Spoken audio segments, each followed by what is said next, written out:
Good evening everyone and welcome to Hearts of Blazing. This is May 22nd, and whilst this is a smaller event than usual, it's definitely lacking no talent. Apologies for if there's, any blips on the stream, anything like that. Basically, in the past week, I ended up accidentally losing all of the files on my computer. Like, formatting accident, pretty much eliminated everything, Terabytes upon terabytes. Had to remake all the stream assets, all the thumbnail, everything. Either way, hopefully, everything's put back together, Put back together from fresh. Should be looking good. And if that's the case, then happy days. But, with that said, I hope that everything's going well, and you're all having a lovely time. We have got a bit of a smaller bracket this time, that can be said. But, we've still got tons of talent in here, so it should be a great event. I didn't introduce anyone because I'm commentating solo today, which is a little bit of a change of pace, Lots of, new avenues this week. Gotta make sure everything's running smooth. But yeah, so the first match that we're gonna be having is gonna be Stream Puff versus New. Should be a hype one. Both of these players are some of the classic players from Hearts of Blazing. They came in relatively early on. They established themselves as great players, and then they both fell off. You had controller issues. Stream Puff had internet issues and was moving house. But now they're both back, so I'm looking forward to seeing the run back, seeing how it goes.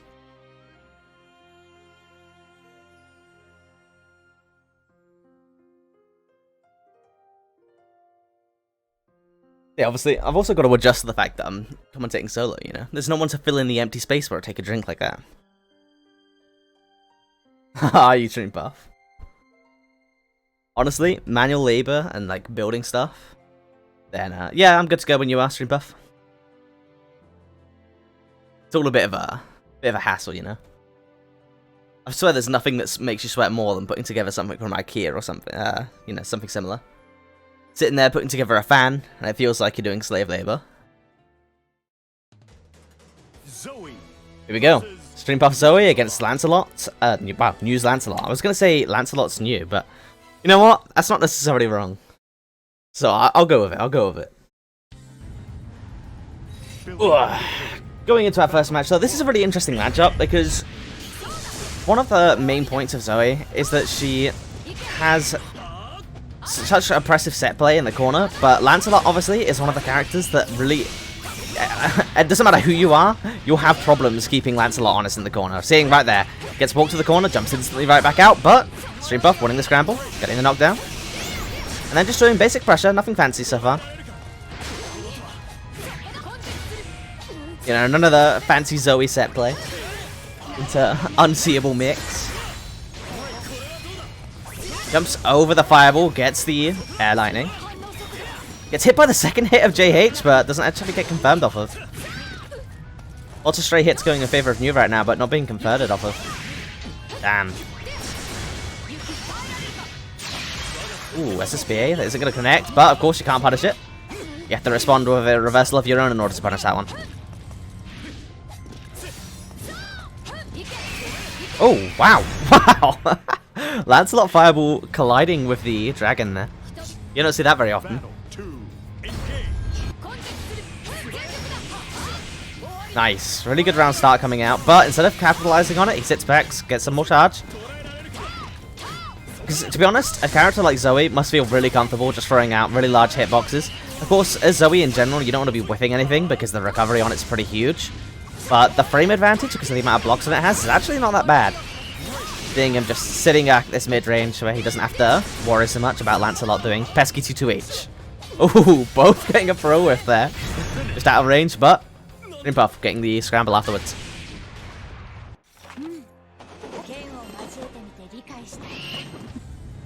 Believe in victory. Alright. Stream Puff taking the first match. Going straight into the second one. 668, one of the many adversaries. Wow. One of the many avenues, that Lancelot was nerfed in the previous patch. It has slower startup, so it's a lot easier to react to. Ooh, wow! JD punish on... Wow, I say JD because, obviously, we got Soul JD in the house. But, yes. Nice punish on the 2-2H. Wow, 2-2M, pardon. Nice, again, he's just doing mid-range pressure. He isn't running in and, Giving you the opportunity to escape the pressure. Just standing back, waiting for you to have to come to him. An interesting approach, to be honest. Ooh, getting the roll through. Yeah, you hit everyone with that the first time. It's a stern reminder. Use that block button, man. Battle 2, engage. Nice. Getting the Wrecker RPS. Nothing that significant comes from it, though. Block 2, you gets punished. What if a 2M even? That's more minus than would have thought at that range. Nice, beating out the reversal. Again, he really needs to get something going there. Getting hit by the reversal this time, and now you're back at full screen. Getting blown up by a counter hit. Medium dragon. This could be dead. Damn, that was convincing. Oh, never mind. That super does no damage, Jesus. But, cleaning it up with the universal overhead. Still solidifying a very solid 2-0 victory. You know, it's been a long time since we've seen Stream Puff in HAB, right? I think we saw him once in last week's stream, but it's refreshing. It really is. Alright, let's go and have a look at the bracket. Let's see if we've got anything for round 2 yet.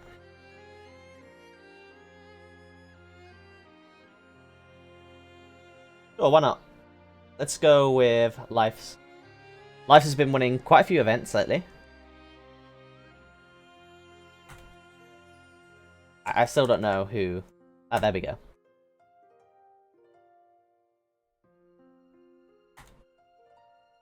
Winners around 3. I'm liking this new setup, you know.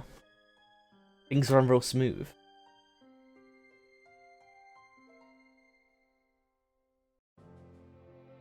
Man, so many people are going live as well at the moment. We have Gibbs going live, Situational Damage going live. Got that competition coming in.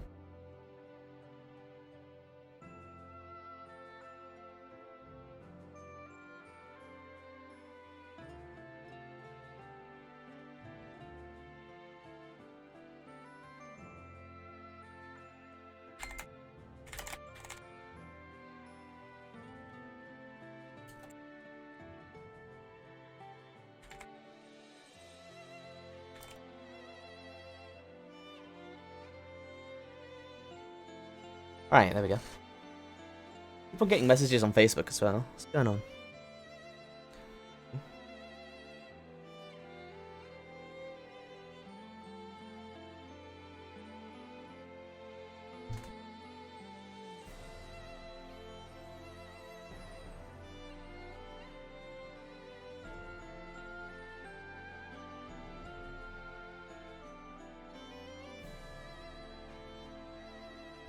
Yeah, I've just announced the streamed match for what is round 2, so you should be good to go. Or you've already played, okay, never mind. So, I actually might try and get you in.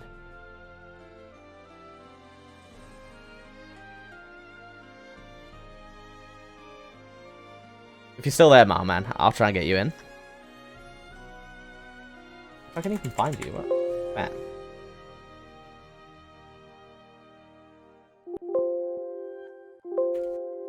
I have no idea where you are.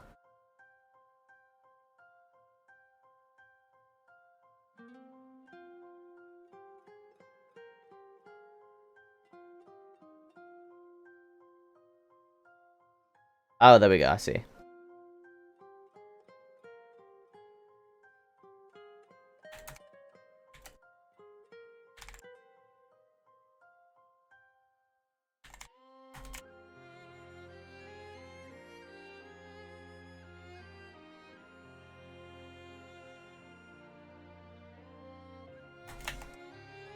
Alright, well that's unfortunate, regardless.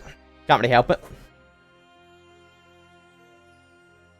Just gonna be the nice ambience of me talking to myself with you guys. I mean, to be honest, stream chat's a bit quiet. What's going on, guys? How's everyone doing?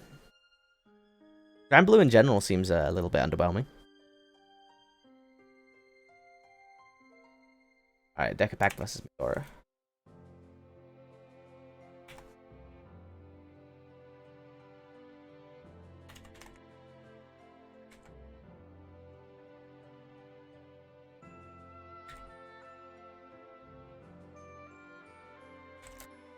Oh yeah, that's understandable.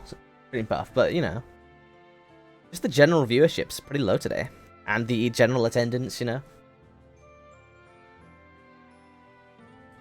very quiet, kind of spooky.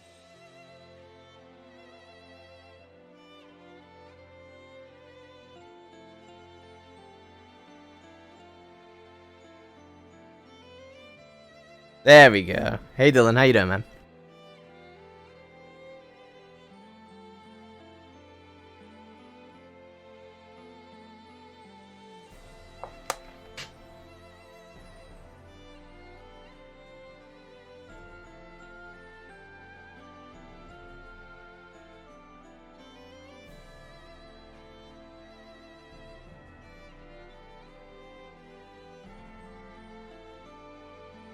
I can't join the tournament myself because I'm commentating. Usually there's about 64 people attending, so having someone like me, you know, a commentator in the bracket could actually cause the stream to go on for way longer. So for example, let's say that I got into losers relatively early. It would mean that every single losers match that I played there on would be streamed. Not a format that I can really facilitate for larger games. I'm definitely going to be trying to reintegrate that with the multi-blood. Well, it's a bit of a spoiler, but there's multi-blood tournaments coming up.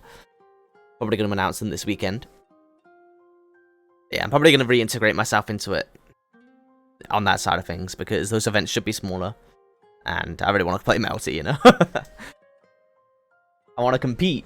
I want to host a good event for the multi community, but I also want to compete in one, you know? Hey Lives, how you doing, man? Sorry to see that you already played your match, otherwise I would have caught you on the stream. But getting right into this, we now have Ferry against Percival. Rigster, a complete classic. I've seen Decapac playing quite a few, you know, times, but I don't think I've ever managed to catch him on stream before, as, you know, he requested to be on stream this time around. But Percival, probably the biggest winner of the last two patches. Many consider him to be top 1 now. With this being, you know, historically one of his worst matchups. Oh yeah, I forgot to change the scoreboard over. Yeah, a lot of people consider this to be one of his worst matchups back in the day. But now I think it's pretty arguably slightly Percival favored even. Regardless, a lot of the matchups in this game are very close together. Like, even the most obnoxious matchups in the game are arguably 60-40. You know, at a stretch 65-35, so everything's winnable, especially at high level. Everything becomes so player matchup. It's kind of crazy. But Rigster showing that Ferry is nothing to be gawped at either. Many consider her still to be in the top 5 of the cast, and opinions vary wildly as ever. You know, so either you think Ferry is top 1, or you think she's like 4 or 5.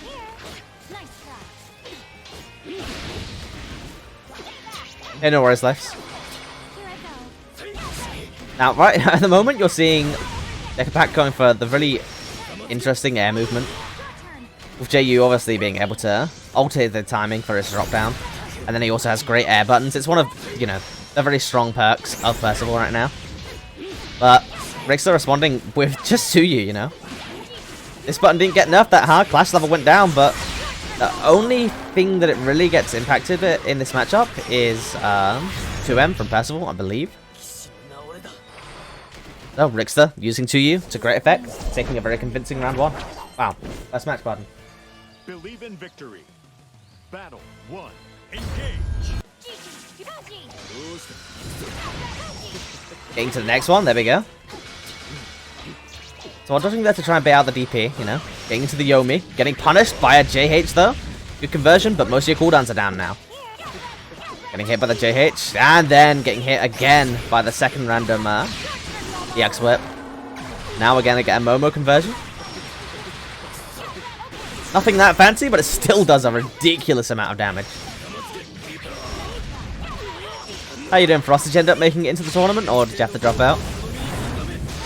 Nice. SSBA being used by Decapac. SSBA is really awkward for most characters in the game to punish, but obviously, whilst Ferry doesn't have the best Abares, you know, because of her buttons being relatively slow.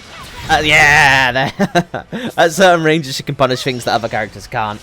But right there, you're seeing, if you land blocking, air blocking, onto GG or Momo or anything like that, you are put into a, air block state. And grounded normals are unblockable, so that is not a juicy position to be in. Damn. Oh, nice. Good mash. Good conversion as well. Crouching only confirm. Oh, doesn't confirm off the jump in there. Actually caught Rickster not using the block button. I think if Decapact went for the command grab there, he actually would have gotten that. Damn! Mistiming the hold whip with the GG. But doesn't matter. Taking his turn back with the forward roll. One more touch will do it. And straight into the anime mix-ups. See if you can hold this. Held it well, but Rickster going for the third overhead in a row. Executes Decapact and sends him into the loser's bracket. Unstoppable together. Those flames could have even burned a ghost to ashes. Alright, let's have a look. We got anything in round 3 yet? Get that nice and early. There we go. Paddu versus Lives. We can get you back on. No worries, man.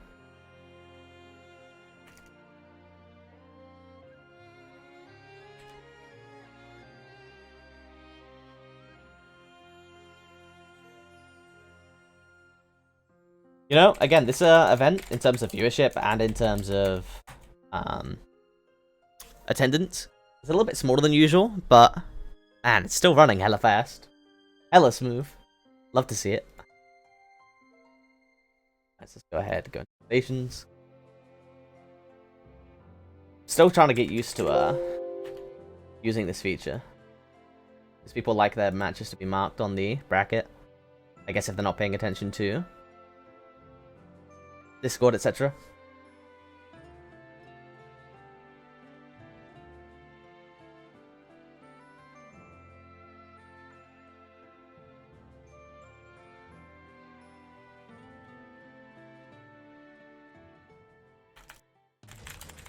Metera versus Charlotte.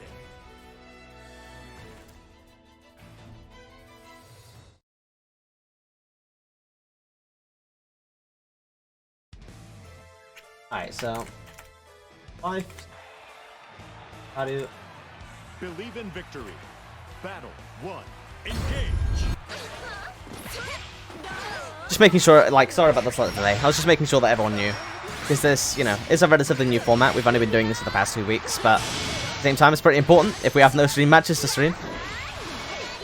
Stream would be really alright. Nice.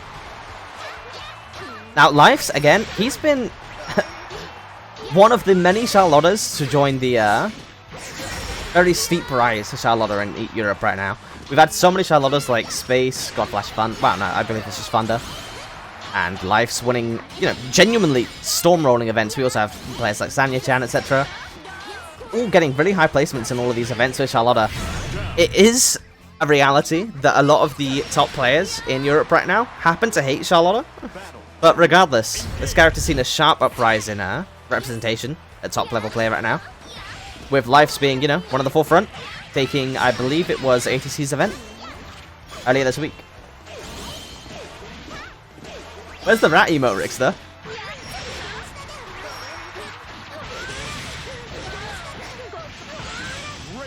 Damn, Paddu not getting a full conversion, but regardless, using the forward throw, putting it around into the corner. And now just tentatively mashing Firelight. Getting Charlotta to watch those toes.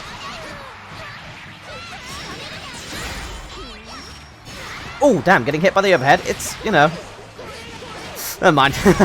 Round's over. It was a nice awareness from Paddu to just decide to, crouch block. Because if you get hit by the overhead, you're really not taking that much of a punish.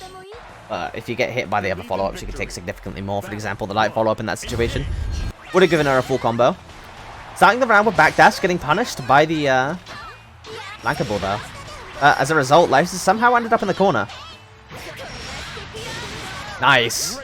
Doesn't go for a full conversion, but the scramble's going in Paddu's favor so far. Taking the +1, getting mashed out by Firelight though. Nice, good punish. Oh, getting hit by the... Wow. Okay. Not ideal. Getting back thrown into the corner. Being very patient. Not trying to do anything about the Demon Flip. Unfortunately for Matera, you know, Matera does struggle to deal with Demon Flip in the ways that other characters tend to. But Paddu being pretty aware. Just sitting there. Crouch guarding. Life's at chip point now. That's going to be it. Match point from Paddu. Jesus Christ. This is going fast. Blink and you'll miss it. Alright, still in the forward roll. Again, taking a +1. Getting the universal overhead for the first attack of the match. Getting another one as a counter hit. This should be a significant amount of damage. Going for the reset, but ends up being a really interesting little sequence of events there. Paddu being put into the corner, and this is looking like it could be a perfect. Never mind, getting the punish. Beautiful stuff. Ooh, getting the full conversion as well. Is this going to be a Paddu round? Getting the overhead. Yep, Paddu round. Well. Oh, no. Yeah, never mind. Here we go. It's dead. Blink and you'll miss it. Paddu stealing back the round from the very, very brink of death. Well, Jesus Christ. That's one Charlotta being sent to the loser's bracket. That was absolutely filthy. A classic Paddu round, man.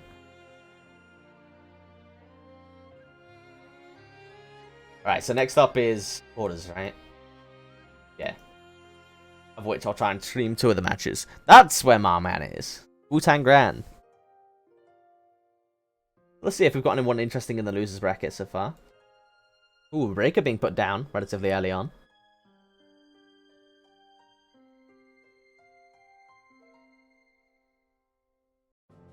David as well. The Mito getting knocked out, but you know, he rocked up saying that he was drunk. Dream Puff, the person we saw, you know, playing Zoe in the first round, being brought back down as well. Tanya-chan, another Charlotta player, joining him in losers. Cynical. And then obviously we've got Life's its head. And yeah, I mean, it's a good tag, but God knows where he's going to go with that one. We're going to be streaming 2 matches from winners' quarters to try and, you know, hopefully let the rest of the tournament catch up a little bit. Because all of the matches that we've streamed so far have been, like, they've been over in a second.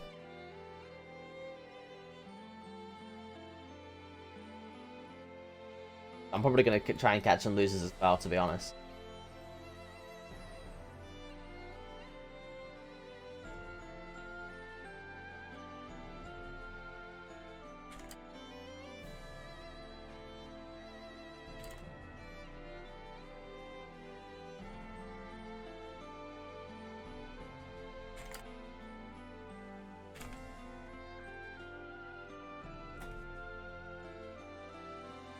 Long Dong Silver, that's a pretty good one too.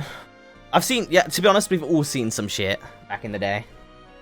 Xbox Live, we've all seen some pretty scarring stuff. Yeah, rest of winners round 3, off stream. Just keep an eye on stream callouts. All of the information you need is always put in there. Yeah, that comes as no surprise to me, my man. I love God names though. Ooh, Deviants. Winners quarters, nice. Man, to be honest, this looks like it's going to be a pretty decent winners quarters. Gonna obviously try and get Deviants against the winner of his match.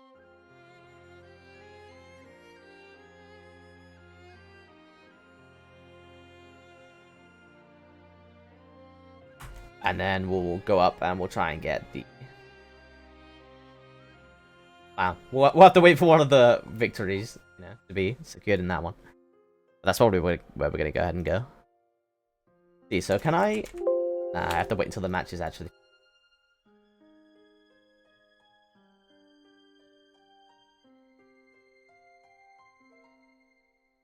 I think in most regions, the most hated characters are Charlotta and Ferry. Like, specifically, Ferry takes a lot of effort to play around. You can't just autopilot versus her. And the same can be said for Charlotta, right? You actually have to lab your specific punishes to her DPs, You know, OSs for demon flips, etc. You can't really autopilot and get away with it.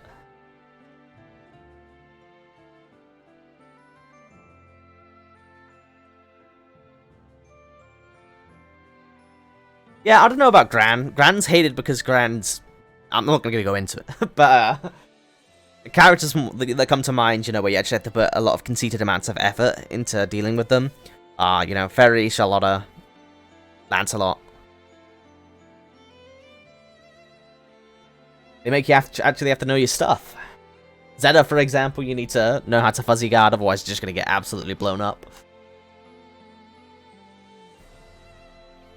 I don't know, Lance isn't necessarily that easy. A lot of his stuff is pretty hard to deal with as well. Like teleport, etc. And yeah, Gran just wins. At the end of the day.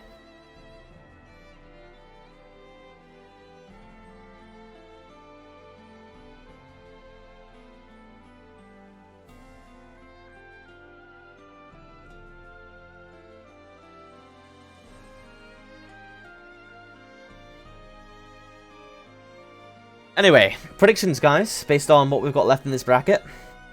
I mean, there's some interesting stuff going on in the losers, honestly. Jundo taking out Lars, damn.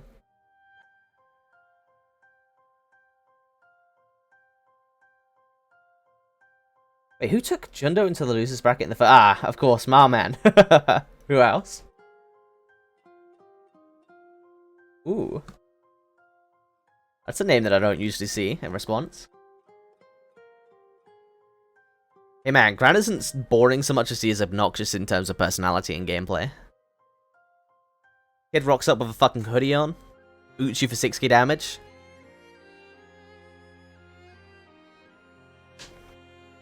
Something else, man, I swear.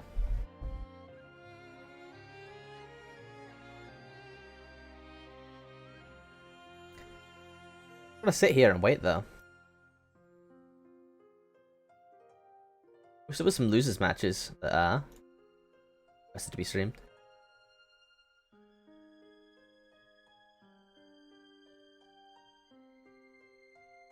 Obviously, all of these can't even really go on before it starts up. What's going on with Zoe and New?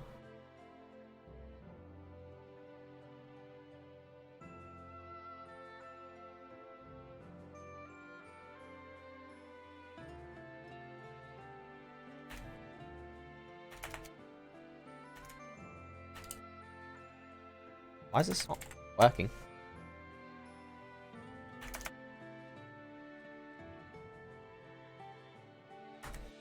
Right, well, I guess I'm just not allowed to see news messages. Either way, he's streaming, so I'm sure he's playing his matches.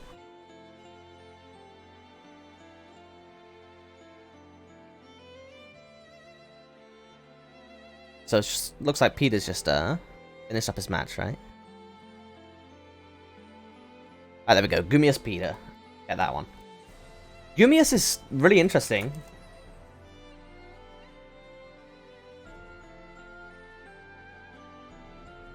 Here we go. Finally getting a stream match for you guys. Sorry about the delay.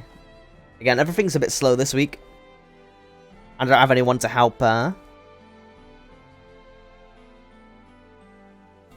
in the air.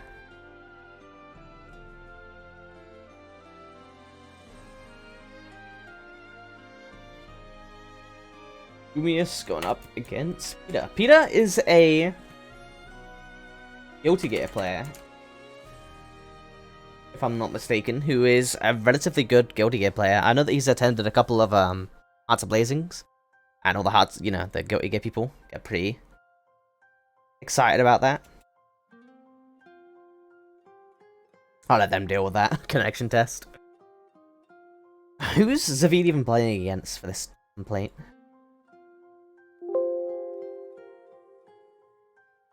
Oh, Zeka, the person that you were cheering for. Spooky. The plot thickens.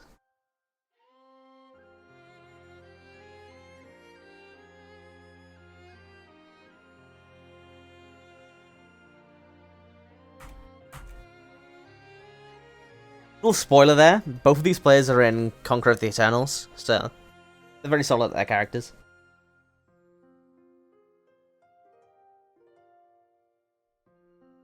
I'll have more information coming out for that. The hell are you?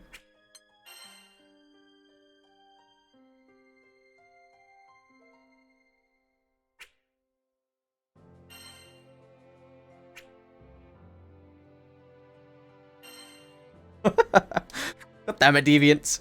But yeah, I'll have more information coming out on Sunday, if not Monday, for Conquer the Eternals. Obviously, we're supposed to have character trailers, but as the times went on, it became more and more obvious that that wasn't going to be as possible.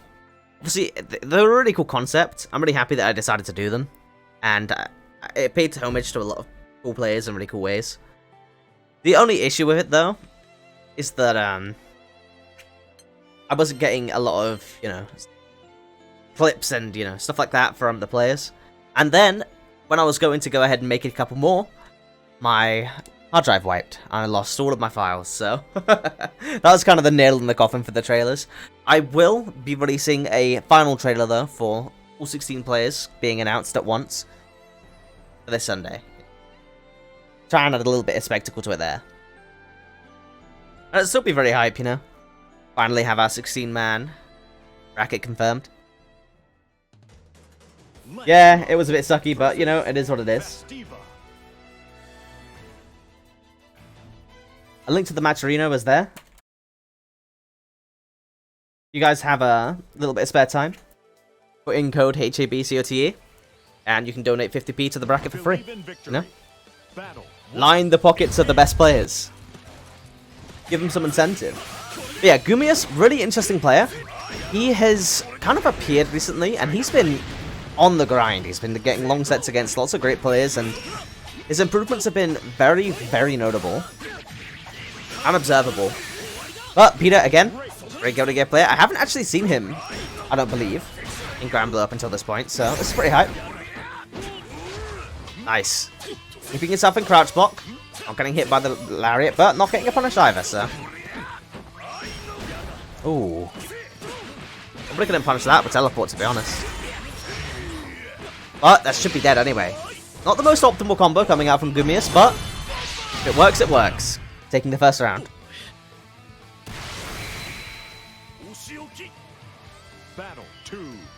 And what do you guys reckon? Do you reckon it's Gumius or Gummius?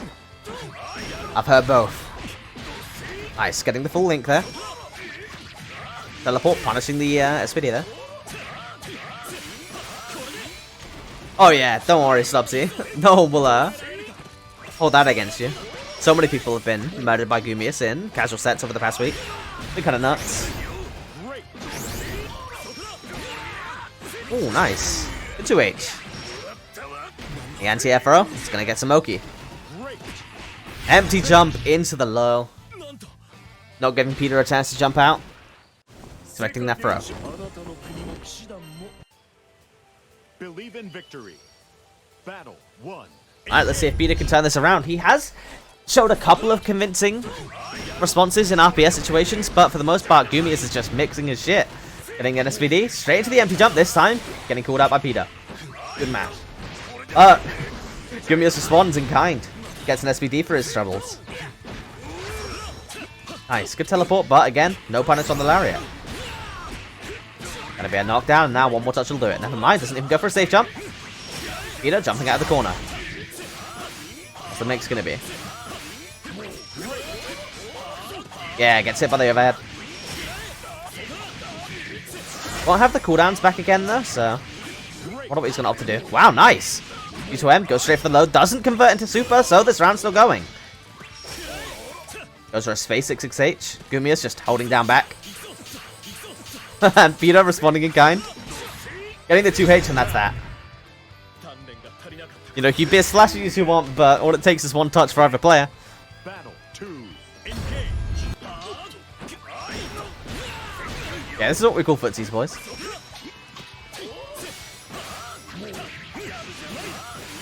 Lance 5 viewing around. Nice, backdashes, goes for the fireball. Doesn't get a full confirm off of the anti-air, but regardless, gets the scramble afterwards. Again, no fireball to speak of, so let's see if he does U2M again. Gets the overhead off of this U2M. Peter getting his engine revving, goes for a reset in the middle of a combo, doesn't convert off of the scramble afterwards. Now we're back into RPS. Holding down back isn't seeming to work for Gumias this time, though. Nice, this isn't going to punish. Oh, it is! Damn! That was like a millimeter away from it not connecting. Nice. Oh, never mind, is it going to kill? Lands a lot of damage, boys. No punish on the 2H. But T2M seems to be the most reliable tool for Peter so far. Every time he's done T2M, he's, you know, gotten a reward from it. Battle 3. Let's hopefully see more of that, to be honest. Nice. Acknowledging that he's minus. Wasn't spaced correctly. T2H taking his turn back. Winning the RPS out of the wreckers there. Whipping Firelights in, you know, neutral. Couldn't be Lancelot. Oh, getting punished though. Universal overhead somehow recovering fast enough to give me some block. And now you're in the corner against the Diva. This is not ideal, but again, who the hell cares? You're Lancelot. If there's any character that doesn't care about being in the corner, it's definitely Lance. Jumping out, and now this is your corner, Ladiva. Ladiva's definitely a character that doesn't appreciate being in the corner, with no meatless reversals available to her. Ooh. Yeah, getting the 2H on the 2-2. Yeah, this should be dead, actually. Oh, never mind. Over the knockdown instead. Now, one more touch. And mashes for the victory. Gumias taking it to a victory.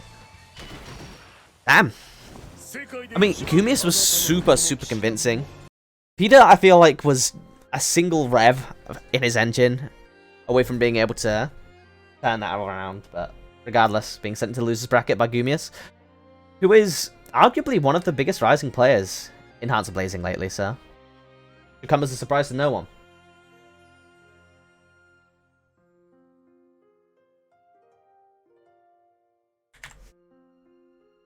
Next up, though, we got Linkero against Deviants. These players are pretty established. They usually get top 8 in most of the events they enter.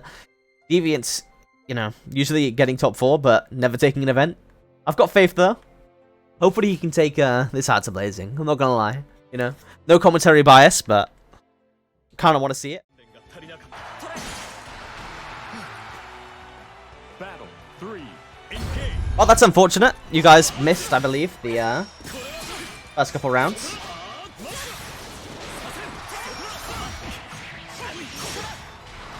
Yeah, I must have accidentally turned off the stream with a hotkey, I guess. I don't recall doing it. Regardless, I can only take accountability for it. All that you missed is that in the first round, Linkero pretty much scrambled his way to a really clean victory. And then in this round, you know, after that, Deviants responded in kind. Getting a lot of correct calls of DPs. Keeping Linkero a little bit more honest in the following round. Believe in victory. Battle 1. Sorry about that, everyone. But, you know, it's what it is. That's technical issue we've had in a long time, though, but to be expected, you know. Getting used to the new stream setup because of the great file losses. But Linkero getting a very convincing round start right now. Getting hit by the DP, though. Nice out of the corner. Deviants being really smart here. Instead of going in and taking mix-up situations like this, you know, enabling her close range pressure and risking Lancelot doing anything pesky like teleport or wall jump to get out, holding that mid-range, waiting for him to do a triangle jump and punishing it with DP. A sphere coming in, it should be dead, and we'll mix up. Again, but instead of pushing forwards and risking him losing the corner, losing the round, just sitting in mid-range, being comfortable, waiting for Linkero to do something silly. Getting thrown though, so what happens when you're a little bit too patient. Getting the mash straight afterwards. Battle 2. Engage. Hey man, he scrambled his way to a clean victory because he barely took a hit in response, blocking all those DPs, but they're still scrambles.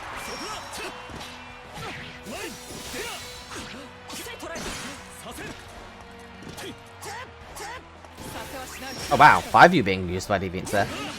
Lots of whiff buttons full screen, trying to bait out the Big 6H. Wow, this time, all of the scramble being done by Deviants. Yeah, that wave spot's a little bit too high. Linkero going straight into SSB. I'm not sure if I agree with this, honestly. I think he should have saved it for, like, a scramble situation to use it to try and kill Deviants going for something. You're a DP away from dead as well, so this is an incredibly scary situation to be going for. Pressure. Getting punished by M-Droid on that 2U. Match is ended. Deviants taking the win.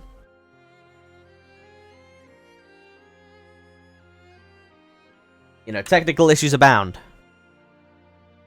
But, got the stream back up. Hopefully we'll recoup some of the viewers that we lost, but, you know, it is what it is.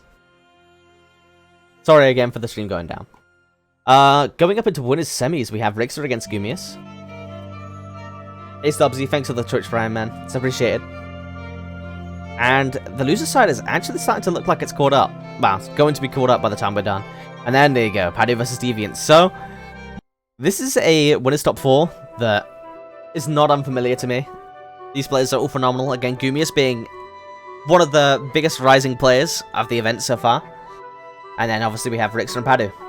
Rixer, Paddu, and Deviants, pardon. All phenomenal players. Name stakes at this point. Alright, let's go. And thank you for the subscriptions, please. It's appreciated, my guy.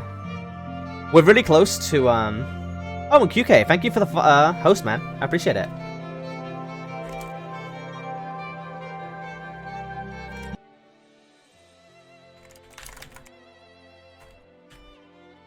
Alright, so we're going to go ahead and watch Gumius and Rixer first.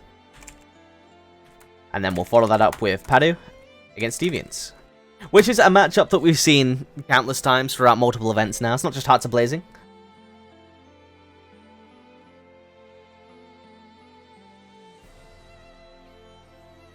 A controller vibrating, letting me know that people are joined. Sweet, sweet. Rixer up again.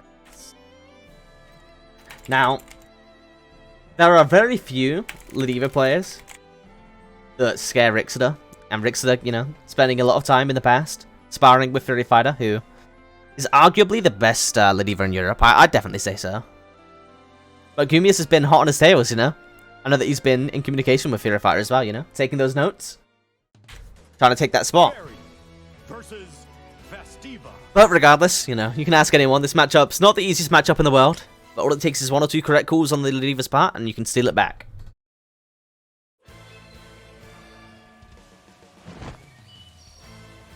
Believe in victory. Yeah, all of the follows, subscriptions, etc. I really appreciate it, guys. Thank you so much. Tomorrow, for example, dropping the follow.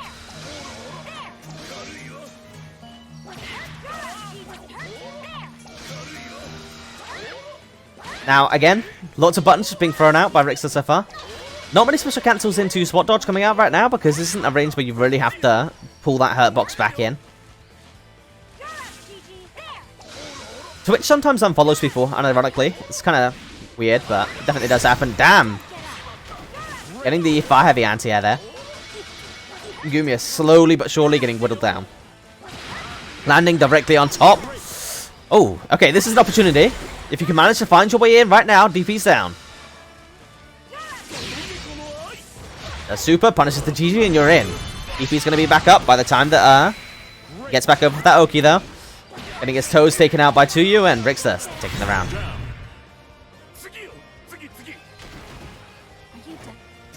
Battle 2. Engage. CK Tyite. Oh, it's Yoit. It's Yoit. That makes more sense. I'll just call you Yoit. That's easier. Thanks for the follow, man. The guy that's getting the pull in. Now you got to take this mix up. Blocking the Universal. Wow, Universal. The instant overhead, pardon. Punishing the 2U from the Diva. Not an ideal range to go for that. Getting the frame trap with the close heavy. This is looking incredibly dominant from Rixer so far. Now, you got to play some Mounty Blood. Blocks the first overhead, but getting hit by the multiple hits. Not just the, you know, you can't just fuzzy block. You have to watch out for so many different timings with all of the cancels. Believe in victory. Battle 1. Yeah, man, it's running well. It's a little bit smaller than usual, and the viewership on the stream, again, also a little bit smaller than usual. I'm commentating by myself. But from what I can tell, we've only had one slip up, which is the stream turning off because of a hotkey being misplaced. So it could be way worse, considering that I lost all of my files, and, you know, this is my first stream back since remaking everything in OBS. Gumius finally getting some momentum in his favor, though. He really needs this. Blocking the DP. And getting a reset. Into an SVD. This is looking very convincing. One more touch can do it. Nice. This should be blocked. And getting the punish. Yumi is correctly calling out every reversal attempt from Rixter. And again, just 1 or 2 correct calls, that's all it takes.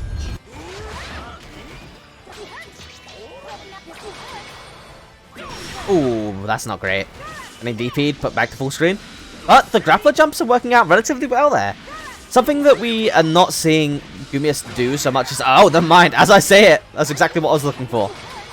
Using JH and JU in the air to try and punish these whips. You know, making neutral and throwing out these buttons a little bit scarier for Rixter. We haven't all... Oh, see, exactly like that. That's exactly what I want to be seeing. But, obviously, 2H is just going to smoke that if you're too close. We haven't seen a single random lariat either. Nice. Getting the punish, but as we saw before, the Oki's not great. Walking forward slowly, jumping over the 2U. I really want to see him trying to throw out 2Us with, to try and whiff punish the 2Us from Rixter. But regardless, Rixter putting us to match point now.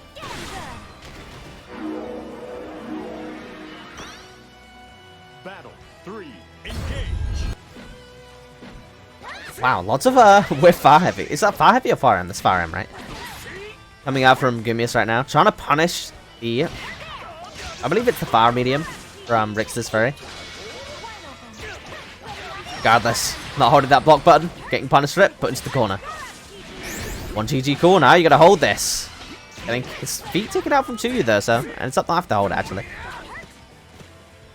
Pretty scrambly going, you know, lots of scrambly situations going on right now, but they're all going in favor of Rixter. Crouching underneath that lariat. Now you're gonna try and get your way back in.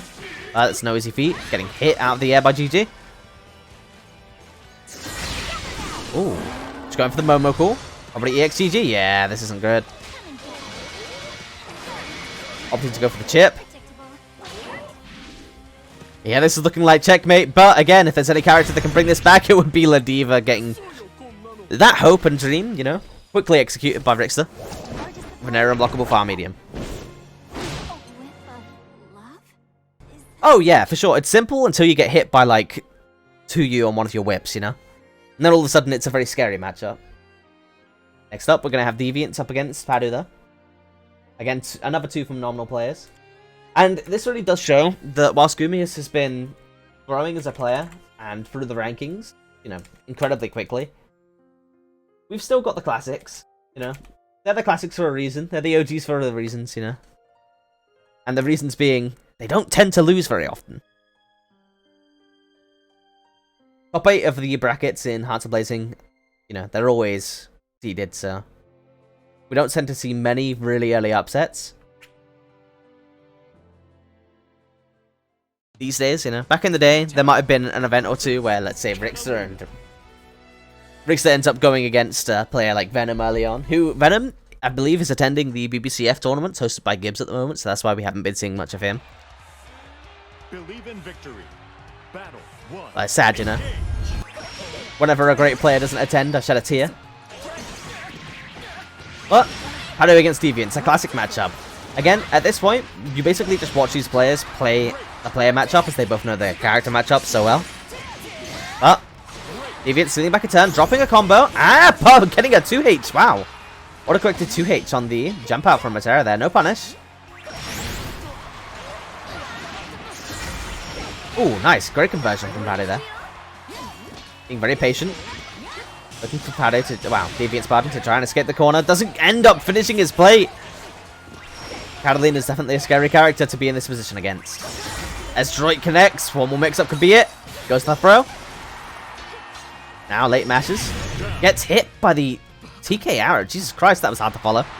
Getting hit by TK arrow, but, you know, trading with a 2 heavy.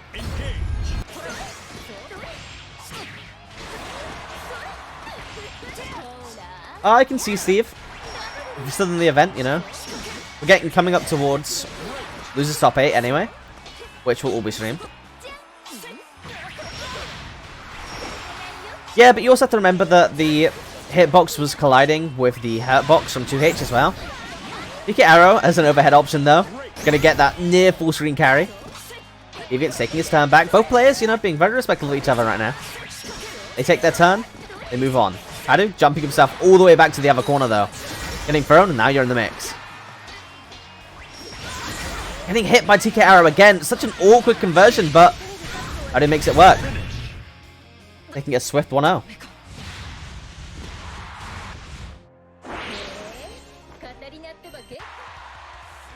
Believe in victory. Battle 1. Engage. Alright, as ever, Paddu. The strongest, if not the only, Matera representative in EU. But he makes the character look busted, man, I swear to God. Again, at this point in time, it's more player matchups than it is actual character matchups. Now, don't worry, Cynical. I know, Matera's dead, Matera's dead.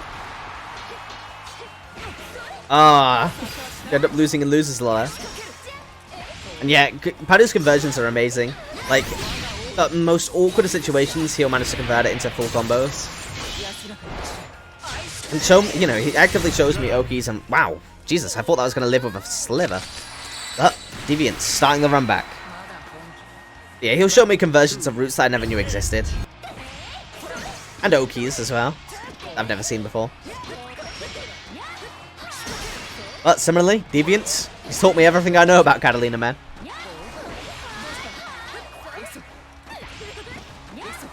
Ooh, no, that's not good. Paddu covering the forward roll with the butterfly and the far heavy. Running all the way to the corner. Universal overhead actually beating the TK arrow there. Shoving Paddu back into the corner. EX Fireball being stuffed out there. Would have still came out pretty patch, but EX Destroy straight into super. One more touch could do it. DP's the only cooldown, but that could be all you need. Gets the throw. Deviant's, you know, responding in kind with a very quick match one of his own. Taking us to 1-1. Believe in victory. Battle 1. Engage. I mean, at the end of the day, a counter hit with any character into 1EX, into, you know, into super, that should be about 50%. For example, you know, can I introduce you to Matera? Ooh, brilliant conversion. You know, it's not just Paddu with the conversion, it's Deviant's, man. Getting the empty jump throw. You're in the blender. That should be safe. Oh, not only is it safe, I'm not sure if that was an OS or just on reaction, but punishes the foolish super coming out from Paddu there with his own SSBA. Deviant stealing the round back, that was high.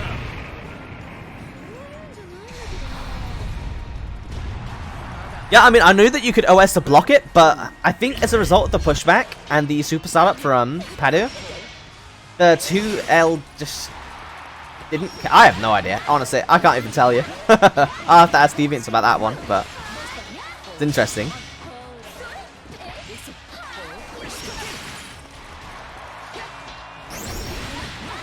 I'm pretty sure it had everything to do with the 2L whiffing, basically. But regardless, Paddu not happy with that one, not impressed at all.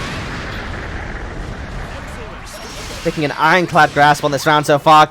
Yeah, wow, connecting on the forward roll again. One more's gonna do it. Yeah, there you go. Getting clipped by the far heavy without match point.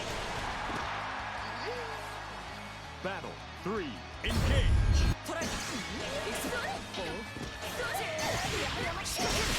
Ooh, nice.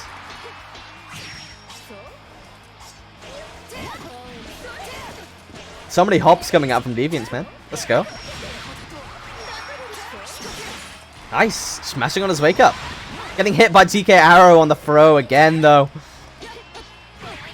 Throw being whiffed from Paddu. Straight into low arrow. Deviant's now adapting, trying to use the 5U to try and muscle his way through the neutral. But gets a classic. Run up throw. And then empty jump into 5L. Super isn't going to kill. Well, again, one more touch will do it and you're in the blender.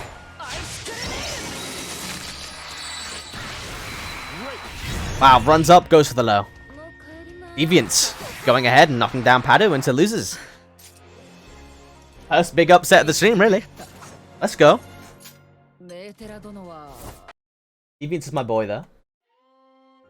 So I can't say I'm not happy. Alright, so losers, unless I refresh and it's all moved along. Looking like it's lagging behind a little bit. So we'll try and get the Zane match on stream.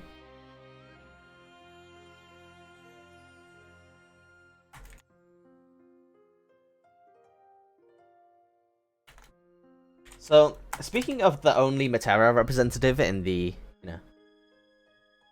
in the European region, we've actually got Cynical making it all the way this far. A couple of steps away from losers top 8. Going up against Enoch right now. Enoch is a phenomenal Percival player as well. So that's definitely a pretty rough matchup. From my knowledge, though, Cynical's actually been picking up Percival as well, so be interesting to see if they are doing a, Percival mirror. And no worries, Steve. I got you, man.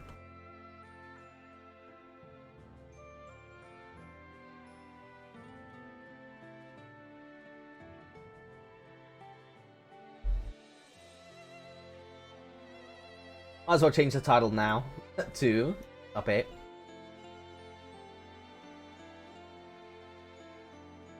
It's technically a lie. But regardless, we have two of the members of our top 3 confirmed. With Rixer and Deviant. 2 classics, but quite the upset to see Deviants beating Paddu this time. I say that, but Deviants does quite frequently take out Paddu, Paddu hates Catalina, so it's really kind of a cursed matchup that Deviants ended up on that side of the bracket for Paddu. But it's really not uncommon to see Paddu just absolutely clean sweep through losers and return to top 3.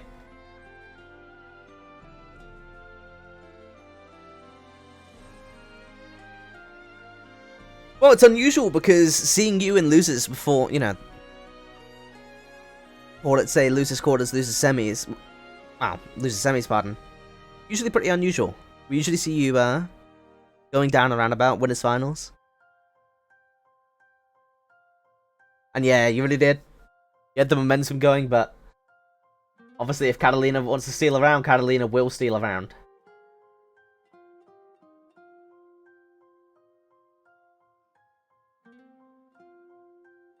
Man, Mick against Mileman.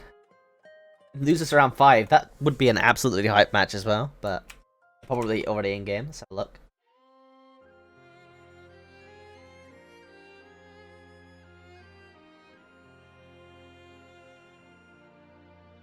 Oh yeah, they just finished actually. Right, before they upload the results. Get the stream's opinion. Who won? Mileman or Mick?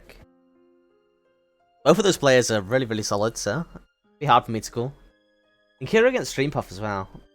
Be an interesting one. Of course, Streampuff coming back relatively recently, but getting sent to losers by Paddu. Yeah, thanks, Yoit. I remade the stream today, so I have a little bit of experience, so I know the format that I want to go for, so that helps, obviously, but regardless, I had to put it all together today because of the great file outing of mid-May. Ooh, Streampuff beating Linkero, damn. He's on a roll. So the winner of Mileman against Mick is going to go up against Streampuff. Still have no idea who it is, even though we know they finished that match.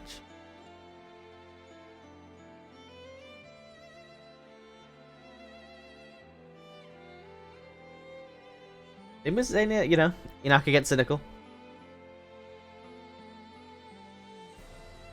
If I had to call that one, I honestly think I'd go with Enoch. Just because Percival is so OD. And Enoch's been, Percival since day one.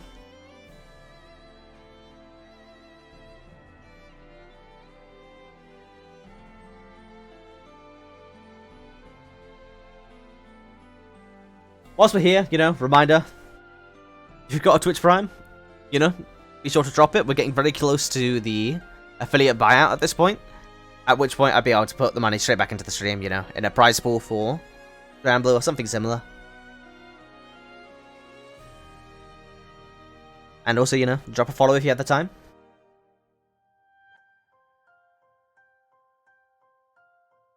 Expected to go 1-2. Well, that, clearly that's not the case.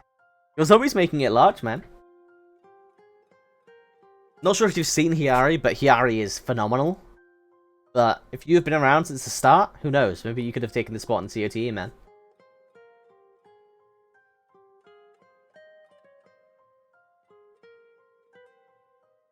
Yeah, man, I think a lot of people were after your ass as well, though. One of the few Soros players in Europe. Gonna bet on Mick. Alright, I'll go in the opposite direction. I'll bet on Marman. Marman's an absolute animal, man. Can't keep him still. Minus frames are an abstract concept to Grandma, especially when they're so willing to gorilla out.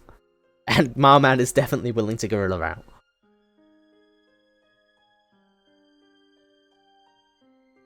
Yeah, and what is that matchup like? We saw it on stream in the ATC event that I commentated. I believe it was you against Gumius, unless I'm mistaken. That was a hard one to, hard one to call. Hell yeah, Deviants. Well, you didn't. You've made it all the way to Winners Finals, you know. Top 3 of the event. Would have had you hop on if you wanted to, though. I wonder if that's what you...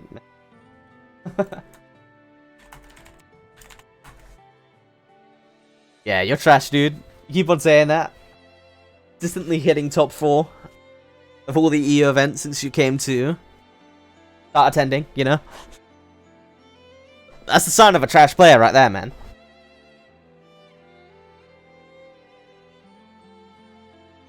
What, is it it's even, or that the Diva just wins it for free?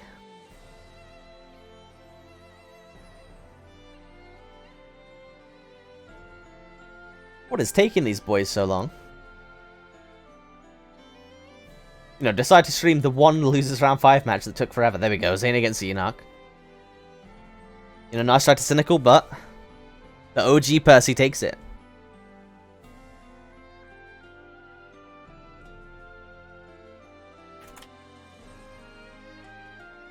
Zane's a bit of an interesting story as well. Lancelot versus because he's a PS4 Lancelot player who has managed to get his hands on the PC version of Granblue relatively recently, and he has been grinding tournaments, man. He's been in literally every bracket that I've seen. You know, he still has a ton of events going on all the time.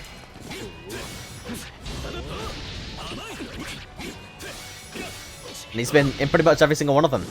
I don't think he's taken any wins so far. And now he's up against Enoch, so not the easiest matchup. Go for stocks right in Zane's face. A little bit of disrespect there. But now he has one stock to play with. Nice, taking his turn back, but nothing significant. And then the corner. Going for the, you know, random neutral jumps, because, again, the jump-ins from Percival are so phenomenal right now. Wow! Gets punished by the universal overhead, but manages to find his way out of the corner. Finally establishing himself in that mid-range, you know, exactly where he wants to be. Jumping back, going for those fireballs. Gets one stock, you know, for his troubles. And he's ended up right back in the corner. Ooh, that's going to be it. Oh, never mind. Forget, Lance has no damage. Super coming in. Is that going to punish? It is. Is it going to be dead? But a lot of stocks in Enoch's name. He's sitting in the corner. Oh, getting the mash. Where's the DP? Doesn't get punished. Into the raw-ass teleport.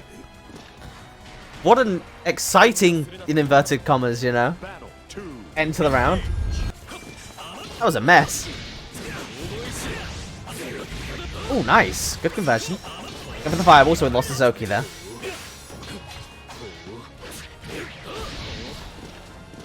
Similar situation there. Man dash wasn't available though, so couldn't have converted off of it in any other way.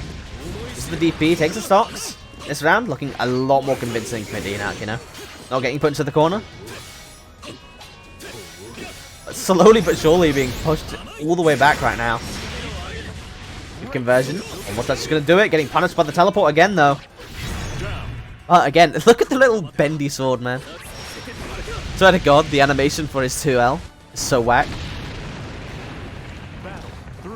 Yeah, that's one way to put it, Yoi. A messy game indeed. Getting the punish on the bad lunge, though. Enoch was in block stun there, so obviously the throw didn't connect, and he responded with his own back throw. Putting him into the corner, it's not going to be dead, but you're one touch from it. I've seen Percival's convert, right? With DP in the corner like that. I believe that you need more height than what he had there, though. getting a juggle off of another move. Or, you know, an anti-air, something similar like that. Battle 1. Before that's possible. But Enoch taking the first match. Yeah, I believe you need like a slight adjustment. Ah, there, quarter. Deviant's coming in with that knowledge. I've got to say though, Enoch's, like, usually I think all of the weapons for Percival look like absolute ass. But, gotta say man, Enoch's got that drip. Liking the color weapon combo. Oh, good DP, finally. One of those connecting. Good jump back, this is what you have to fear. And that's dead. Go for the stinger. Alright, we're at match point now. Enoch making this look a little bit better, you know? Cleaning it up. Getting all of the neutral jump confirms. Yeah, the JH is so good, and the fact that you can combine it with JU as well. Like, Percival's jump-ins are absolutely ridiculous at this point. Making his jumps, you know, very scary, alongside characters like Bubs, Zeta, etc.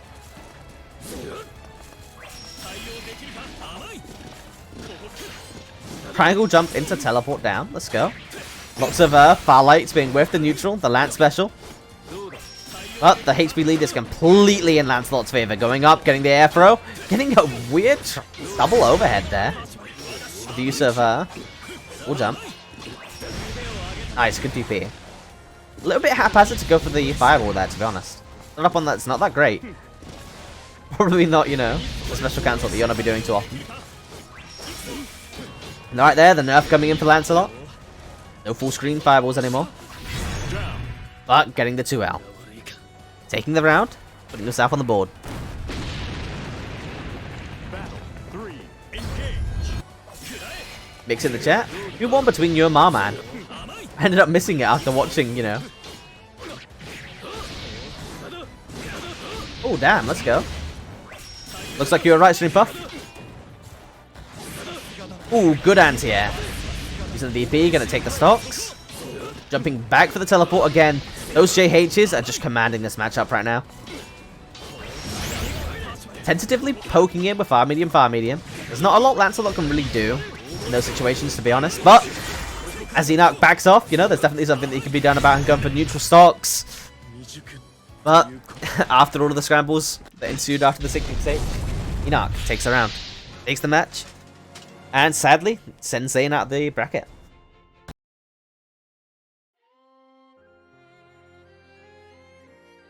Alright, so now we have the rest of Losers Top 8. Probably going to start it off nice and strong with Mick up against Impa. You know, you predicted that Mick was going to win, but let's see what you have to deal with Mick's win. No worries, Steve, man. Obviously, always happy to get good matches, and Dane's a great player. Oh, Deviant's dead on the floor. Interesting.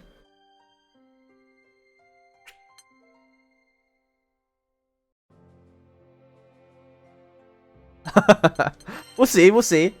You've been taking out some big names this event, man. Not gonna lie. Rickster emerging from some corner. Sitting on Deviant's corpse, let's go. Winners finals right here, boys. I mean, let's hope that this isn't like, you know, a premonition of things yet to come. Because I've got high hopes for my boy. My Catalina rep, you know. The last one.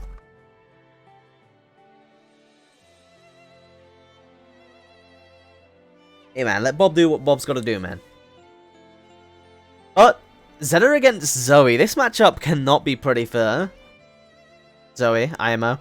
Both of these characters are relatively similar, though. Obviously, they have really great pokes. In neutral, you know. They both have great jumps, ways to alter their air movement. They both have really good set plays plus mix-ups in the corner. Decent pressure, but most of it's unsafe frame traps. These characters have a lot more... Well, you know, they both have no DP as well, no meatless reversals. These characters are more similar than I give them credit for.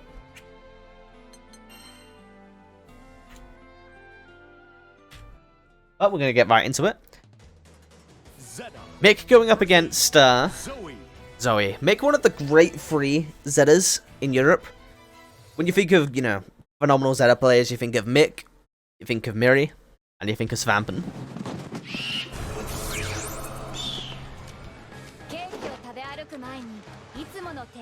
Yeah, that's not an easy matchup either, I can imagine, post-patch. Percival's so phenomenal at controlling space. Ooh, getting caught by the delayed. Yeah, that's the problem, right? With Zoe going for those air lightnings, is that there's actually air recovery on it as well. It's definitely not pretty, especially if someone has the foresight to spot dodge or forward roll, etc. on reaction.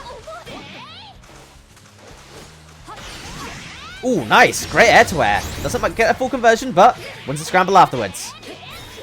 Goes for every overhead option in a row, one after the other.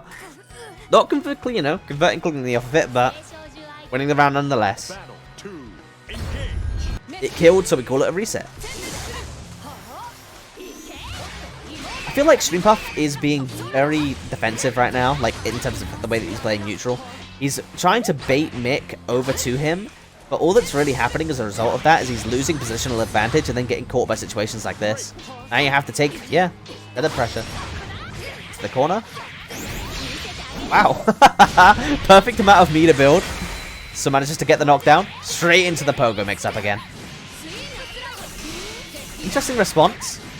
Ashing his way back out and then getting the forward roll to try and put Mick towards that corner. Getting the throw, and now this is actually looking winnable from a situation that definitely shouldn't have been. You have to be tentative with those lasers, man. Unless it's BA and you're dead. Slowly but surely getting whittled down. There you go. In comes the SSBA, and that's it. Streampuff stealing the round back. Hot damn.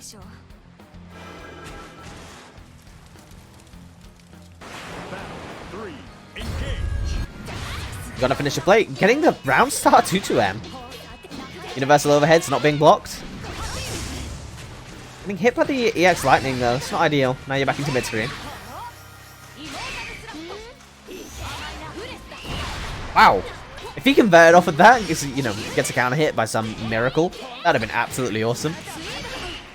Ooh, frame trap being called out there by Mick. Wow, pressure reset pattern. Let's see, does Mick actually get the full conversion this time? Ooh, never mind. This is the second hit. But ends up getting the reset anyway. Again, it's not a drop, it's a reset. Mick taking the first match, but that was not clean. There's definite gaps in both players' play, but see if Streampuff can exploit that a little bit more. I want to see him put on the gas more, like that, you know? Round start, Mick's already in the corner. This is what I want to be seeing. I don't want to be seeing, you know, Streampuff walking himself to the corner slowly. Obviously, you need to just find time to charge up that dragon to get access to a lot of your more oppressive stuff, but it's no use, you know? If you're in the corner, then you can't get use of the dragon anyway.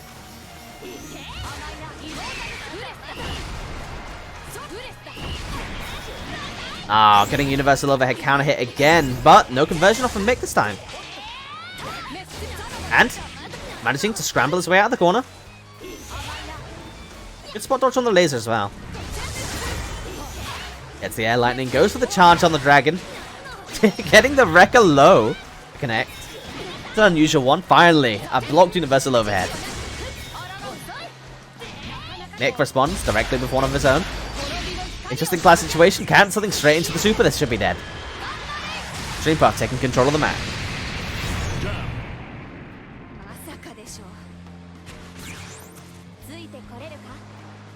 Battle 2, engage.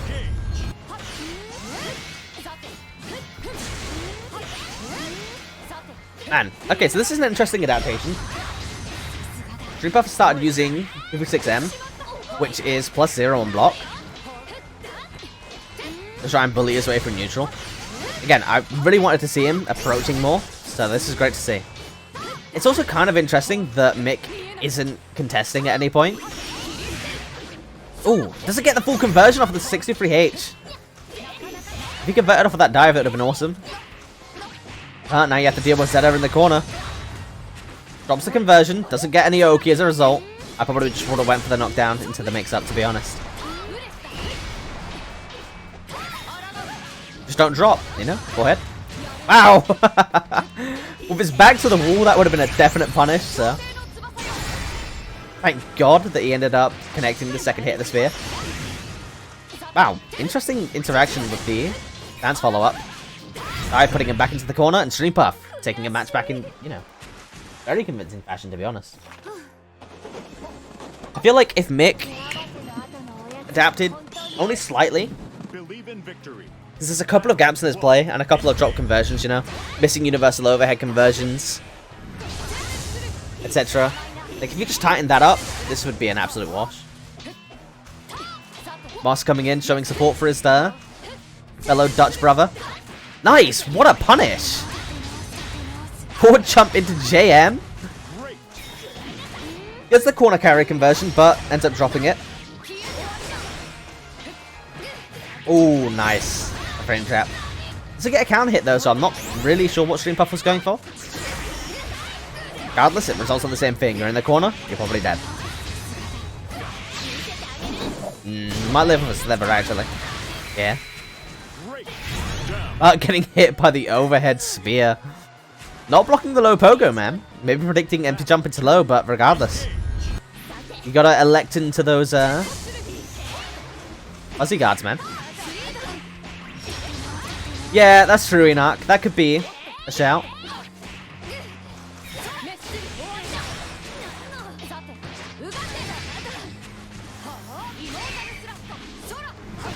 Oh, wow. Interesting use of jumping 2-2M there. You don't see that very often from Zeta. Good awareness from Mick, to be honest. It's really easy in fighting games to just, you know, autopilot into sequences that you've experienced before. Almost getting the, you know, mid-screen conversion off of the 2H. Dropped it, goes straight into SSPA. This is dead. Getting the best girl ender. Knocking Stream Puff out of the tournament. The final Dutch player, man. He's gone. You do have to wonder about the connection, though. You're right.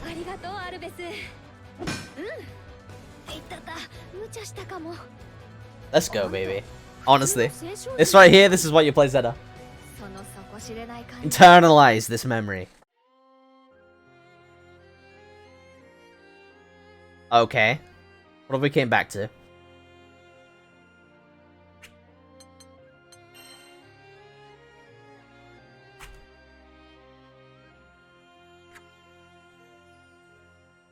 You know, an interesting sight to come back to, but let's go and see this second match. Enoch against Life, that should be good.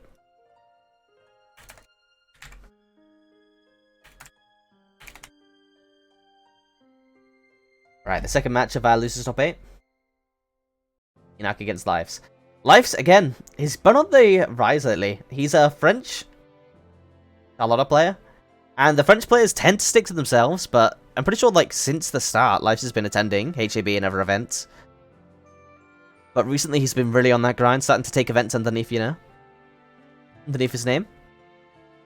Getting some rep for the Frenchies. Because again, more often than not, we don't actually get to see much at many of them play. Which is a shame, because France is absolutely stacked full of, talent. And some would argue that that's actually why France is so stacked with talent. You know, they stick themselves, practicing against one another. And that talent, you know, having a bit of a hub to fester in. Swap names around. Let's go. Go eat my hero. Saving me before the match even starts. Letting the intros rock. I don't actually think I've ever seen a Percival letting the intro rock. Believe in victory. Battle 1. Engage. Wow, Demon Flip in neutral. Life's turning it on. Usually he's relatively patient, but not today. Enoch calling it out, you know, knowing that light hands is not plus. Instantly taking his turn back and putting Charlotta into that mid-range. Charlotta using Blanket Ball, skipping that neutral though. Saying screw your mid-range. It's potato time.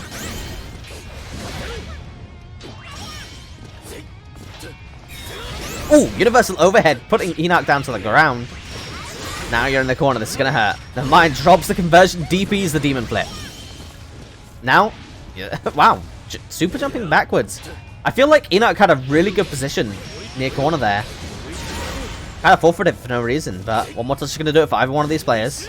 Both players having very awkward SSBAs to try and punish for one another. Let's see. Oh, wow. That is not what you want to see. Life's getting punished. Could have just thrown out his own super. Battle 2. Engage. What are you doing, man?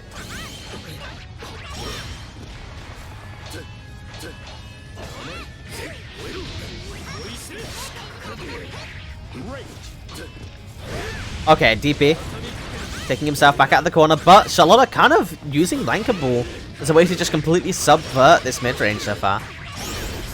Getting a significant chunk of damage, goes for the reset, straight into the kill. Very, very dominant round from Lives there. Evening this back up, sending us to the desync stage. Let's go.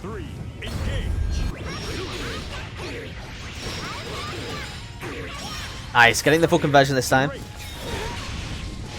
EP on the universal overhead, but you still have your back to the corner. One blanket ball could be a significant amount of damage. Using... Wow. I'm surprised he went for that, you know. Every single demon flip that he's done, you know, outside of combos and Oki, has resulted in Enoch, you know, responding with DP as he should be. Like right there. Goes for another risky one, ends up getting punished for it. But ended up working, taking us down last time. But now, Enoch doesn't have the health advantage, but did have a positional advantage. Super gonna go straight through that fireball, and Life's taking the first match. Never a dull moment with these two. Believe in victory. Battle 1. You man, have a good meal. Thank you for turning up, Stream Puff. Starting to get, you know, the results coming back in. Demon flip straight into the bloodstreams. Takes the throw off of it though. Goes for a late mash, but Enoch managing to find his way out of the corner. Gets a counter hit with that JH. Good DP, man. Getting those easy input DPs for free, man. Universal overhead low crushing. Charlotta there. Ooh, good conversion. Damn, is that dead? Let's go, Enoch. That was sick. Battle 2. Engage. Alright, Enoch, putting a notch back on the ladder towards evening this up. Potato jumps going relatively well, getting it behind. Potato DP coming up next. With 5 heavy straight into the air. Pressure from Charlotta. Wow, that's unfortunate. Ended up, you know, losing the corner. But has Blanca bored his way all the way to mid-screen. But this is Enoch territory. Super coming out, that's going to be punished. Wait, maybe not, actually. Oh, never mind. Just Percival, you got that fire heavy. This is out. Quite a nice punish, but at this point, it's still terrifying. At least Charlotta doesn't have super to contend with anymore. Yeah, that's true. I mean, if he went for spot dodge, I would certainly get a punish, but I didn't know that even on block you can punish a fire heavy as Percival. Not many characters have that leisure. Lots of super jump backwards coming from Enoch right now. Waiting for the Blanca ball to come out so he can punish it with jumping heavy. Ooh, that is not ideal. If you're trying to react to the demon flip like that, you probably should have just DP'd. Especially at the HP that he was at. Using the SSBA though. Take back a match. Beating out the EX hands from Charlotta. Alright, this is looking too close to call though. Believe in victory. Battle 1. You see the slight desync we had there? Direct result of this stage. Oh, it could have been EXDP. I swear I heard the startup of hands though. But they're very similar sounding. Regardless, the result's the same. SSBA smoking it. Again, both of these characters are notorious for having very hard to punish SSBAs as well. Percival having the ability to hold his, but both of them just being very low recovery. Very high blocks done. Yeah, makes sense. Regardless, DP would have lost to the super as well. Enoch scrambling his way to a round win there. Battle 2.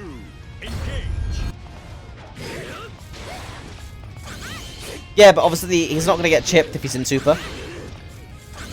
But I'm pretty sure he went for hands regardless. Doesn't really matter.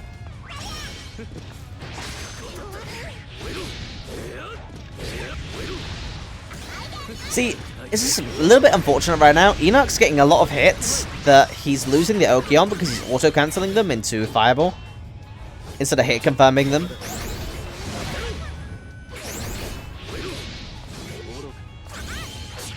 Ooh, damn. Getting the crouching only confirm. Into the... Wow! Never mind. That should have been the round, but instead, Life's not only going for a lazy confirm, but drops it entirely. Now no super to contend with. Enoch is looking very solid for this round. Wow, just backdashing, trying to look for that demon flip. Vanishes the first one. Is this dead anyway? Nah, okay, one more touch will do it. Could even get chipped out here, going straight for the super again. It's hard to punish this SSBA. Especially without Blankable, he should be safe. Going for the neutral jump. Beautiful stuff, chips him out with DP. Enoch taking lives out of the tournament.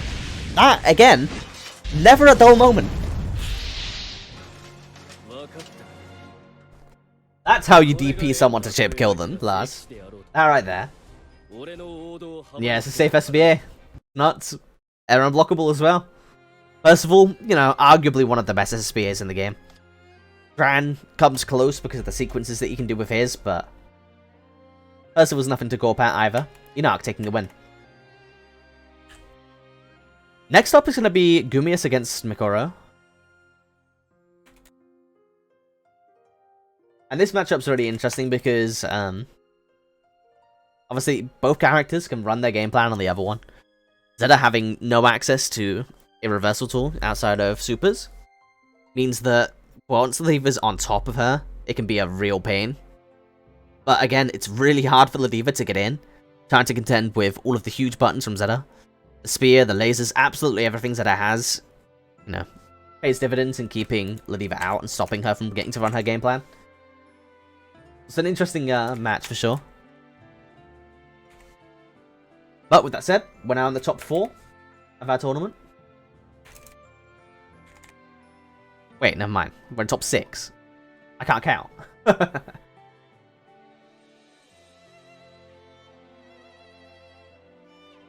Man, everyone's in the wrong seat today, I swear.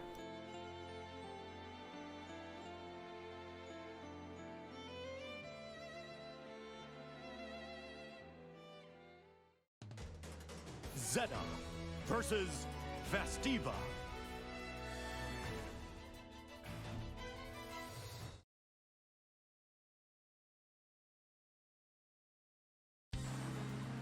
Yeah, I mean, if he's got you cornered, obviously you can't be pushed back. So that helps in making it more punishable, but regardless, getting into the next round. We have Mick coming up against Gumius again. Gumius, a rising player. Mick's been around from pretty much the start. In a very solid setup player, getting the 4th overhead. Doesn't get a conversion, but gets the universal counter hit. Overhead counter hit button. Going straight into the conversion. Drops it, though. We're seeing a lot of drops from Mick today. Gets the conversion off of the, very scrambly hit at the end there, and that's going to be a perfect 7 golden letters. Whilst we were talking about the fact that Zeta gets to run her game plan and keeping, you know, Ladiva out and stopping Ladiva from running her game plan, it's also to be mentioned that Ladiva similarly does not have a meterless reversal, so you get absolutely smoked by Zeta's pressure once she has you in the corner. Especially because, again, it's not like Zeta has to take mix-up situations where you have to contend with... Ah, wrong scene. My bad. But yeah, it's not like Ladiva doesn't have ways to contend with stuff like Pogo, etc., having access to anti-air throws, and obviously if you both go for a throw, well, if you both go for a button upon landing, Ladiva can take that with the throw. But regardless, Ladiva not having access to a meterless DP could definitely result in what we just saw. Zeta getting one hit in neutral, carrying you to the corner with Pogo, well, with Spear, and then, you know, riding on your corpse of Pogo until you're dead. Running forwards, getting the 2L at the round start, doesn't get a conversion. Yeah, man, that really is exactly how this matchup can go. It's 1 or 2, right? It's rather Zeta sits at full screen trying to zone out the Ladiva, or they both go in and whoever gets the first hit wins the round. So far, Gumius has that hit. As Zeta's back to the corner. Let's see if we can make it count. U2M gets blocked, no punish. At point blank, that was definitely punishable. And again, right there. This time we're going to see the punish. No conversion into super. Tries to go for the reset for the throw. But doesn't do it quick enough and gets hit by the 2L. Now all of a sudden your back's to the corner. And this is looking terrifying. Mick, again, all you got to do is walk. Wow, as I say that, all you got to do is walk back and, you know, fish for a far medium or a far heavy into spear. Walks forward, instantly gets clipped by the headbutt. Giving yourself a round. But again, getting hit by spear. Straight into the corner. Mashes out. Holding out there. Mick going straight down to the low. After the first pogo. Risky business. Makes it work. Wow, interesting clashes. I think that was a failed SPD. The random jump back. I guess not, actually, because it probably would have been a super jump backwards if it was a failed SPD. Nice non-counter hit conversion from the error blockable far heavy, though. Miss getting a nice conversion of his own, though. Slowly but surely pushing Mick back into that corner. Gets the SPD, one more mix. All it takes. Good stance usage, but goes to the super. That should be safe, yeah. No punish, though, because went for the spot dodge.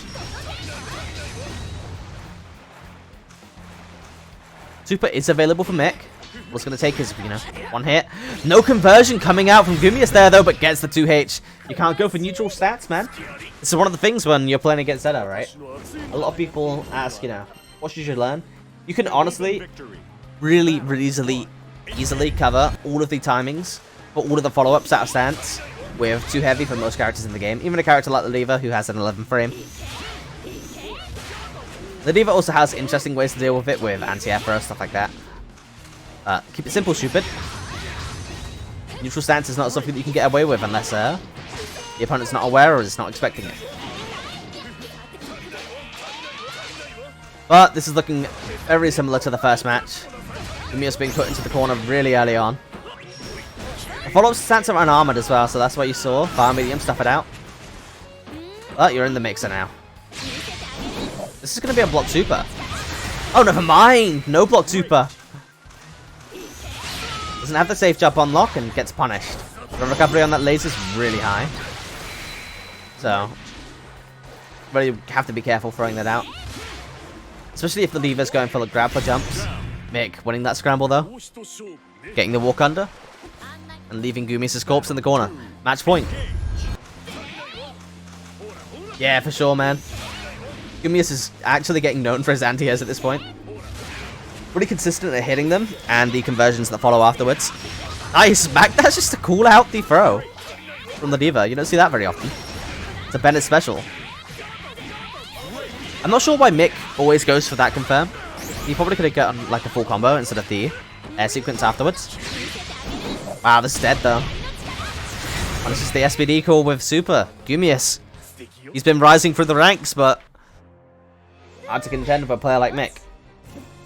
Mick moving on to win his, wow, to lose his top 4 button.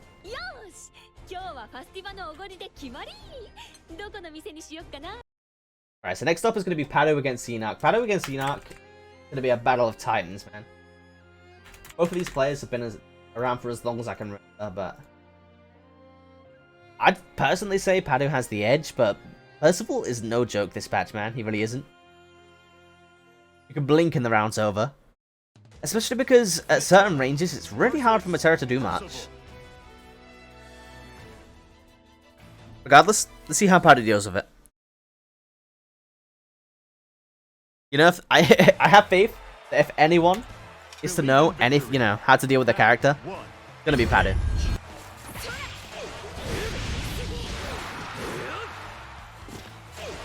I mean, yeah, the animation in general in the anime looks a little bit whack, I'm not gonna lie. We're seeing the neutral jumps coming out from Enoch as usual. Getting anti-aired by the up arrow. Not ideal. Enoch not really finding any avenues to get in right now. Also just trying to weather the storm. Paddu just throwing out hitbox after hitbox after hitbox. Yeah, Desperation DP coming out. Now, you know, he sat there and tried to bait out the reversal, but gets the punish with the forward Zephyr on the Pro Tech. Damn, very convincing round coming out from Paddu. Battle 2. Engage. I mean, certain ranges are definitely very hard for Misera to deal with, right? But as long as you keep Enoch at full screen or underneath your own pressure, really not much you can do. Getting caught by the low, blocking the universal overhead, taking a turn back, and opting to, you know, walk back slowly. Exactly as you'd expect. Paddu being very tentative about the DP calls right now. Pretty much hard calling out every single one, not giving Enoch a single opportunity to go for them. Yeah, imagine someone making the Percival matchup look fun. Ooh, TK Arrow not getting brought back down to the ground this time.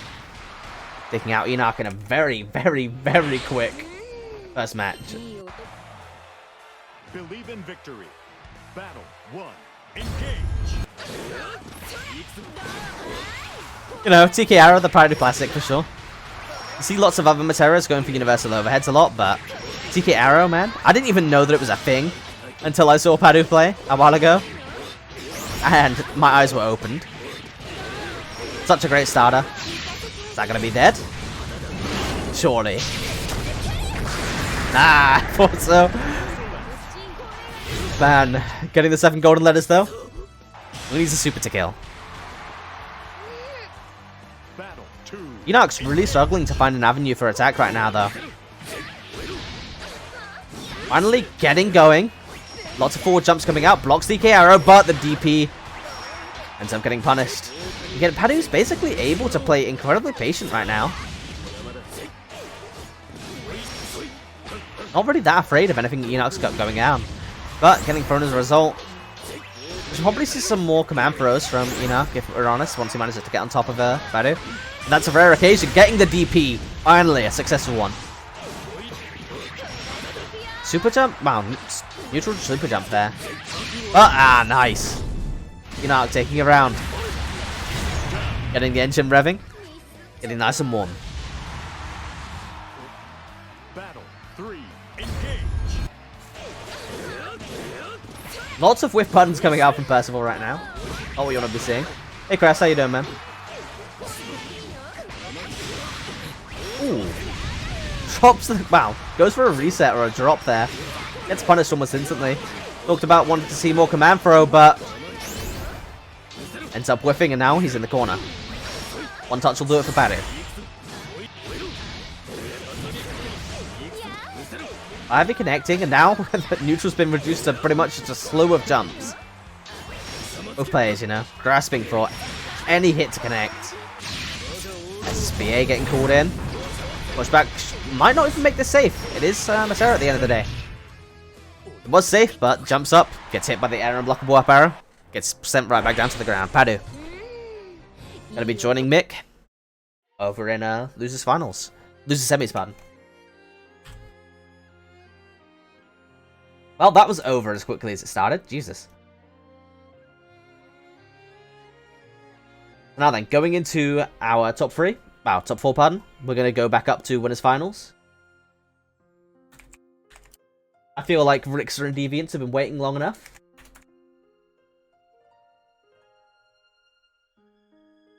This breaks up the routine that I usually go for, because I usually want to get top 3, you know, all together, but these players have been waiting a significant amount of time, so let's get their match done first. Reminder to everyone that this is going to be the first best of 5. As we're now in top 3. Catalina. Predictions, boys. Very. Deviants or Rixter? Both of these players are no joke. Deviants has been rising, you know. Came from nearly nowhere and is now consistently making top 4. Believe in victory. Battle 1. Engage. Hey man, you should. I know France is hiding all of that great talent. Like, no joke. I've watched the French, you know, tournaments. I know there are tons of great players over there. Nice, great use of mirror wall there. And DPing straight off of the negative frames. Universal overhead being blocked. Deviant's looking very solid right now. A lot, you know, electing not to go for HDP. For the better Oki. Trying to keep that loopable, but it's ended up with Deviants in the corner now. Not where you want to be. Wow, got the optimals. Let's go.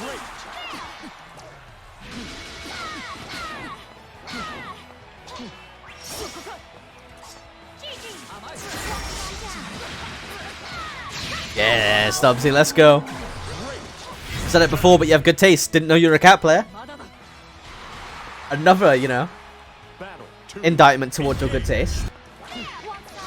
Hey, it's English Fairy, but I don't even think English Fairy is that bad, you know?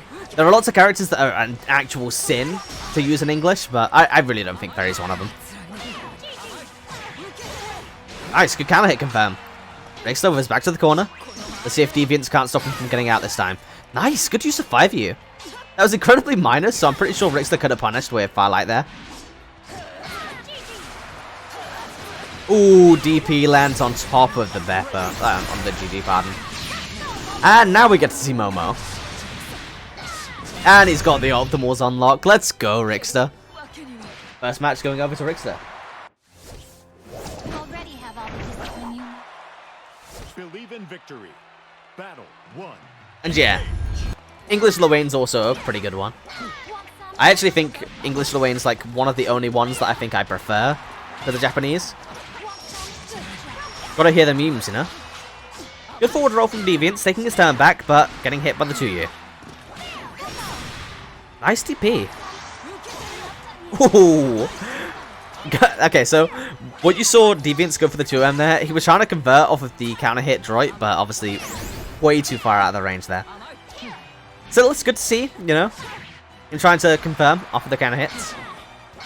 And Riggs has ended up with his back to the corner again. 1 H, you know. Already being a very squishy character, it could literally just have taken 1 hit for him to be dead there. Oh, now you got to take the anime mix-ups using the EX. Wow. Jesus. EXDP is now trying to run down the clock. Doesn't manage to do it, though. It's terrifying trying to deal with that, install, man.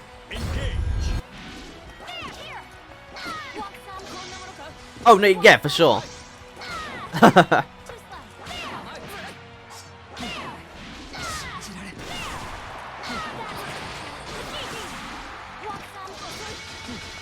I mean, Cress, I'm sure that Deviants wants to go for him, but not getting very many opportunities, honestly. Nice. Good use of Mirror Wall again. Getting sent right back out with the EXDP, though. Now you have to play neutral again. But again, with your back to the corner like this, it's terrifying. You get hit by 1 EX droid and you're dead. Even the counter hit M droid and you're dead. Oh no, that's dead.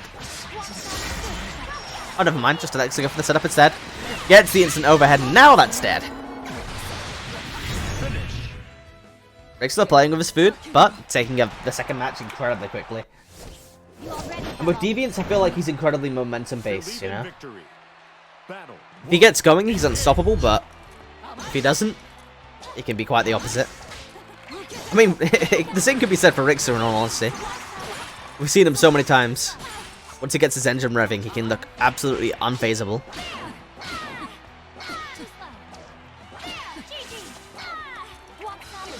Ooh, good dodge. Oh, not what you want to see, though. Good whip being called in from Rickster. Punishing the Bible the second it comes out. For 6M being used by Rickster. Doesn't end up getting the conversion off the GG. That would have been sick if that happened. Nice. Empty run into throw. The Deviants classic. Second one in a row. Was he free? Nah. This time going for empty jump. It's a 5L. And again, back to your corner. Finally, we're seeing Deviants get that H straight. Straight into the kill.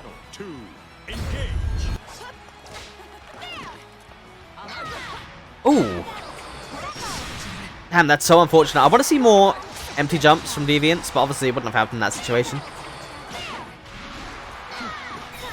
An absolute onslaught of whips being thrown in the Deviants' face right now. But gets a hit, finally. See if he can make it count. Nice, good counter hit confirm. I didn't know you could do that with 5U. Not gonna lie. Wow, getting the call out with DP almost gets a conversion off of it. Ooh, Rigster mashing, taking back his turn. Go for the GG call. Yeah, just walks back, holding back. Punishes that forward roll. Oh no, is that... Yeah, that's dead, damn. Gotta watch your toes. Pretty sure the Deviants was just really scared to throw there. This throw would have looked much the same. Oh, nice! There we go, that's what I want to be seeing more of. Rick having his back to the wall, goes for those droids, man.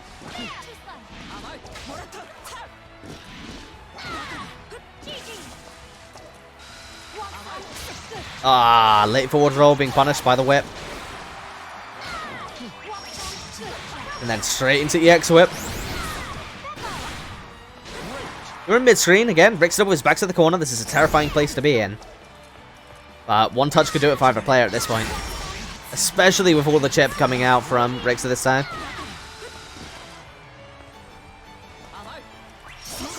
There you go, nice. That's the Space H-Droid, making it a little bit more safe to go for. But that's like the one situation where you can get a crossover with Berries, JH. If you land just on top of them, it still has a reverse hitbox. Rigster taking the win, 3-0. Deviant's being sent down into losers finals. Next up, we're going to be having Paddu against Mick, who decide who goes and meets Deviants there. Obviously, if we see Paddu taking the win against Mick, it'll mean that the person, you know, he has to go up against the person who sent him into losers to begin with, so.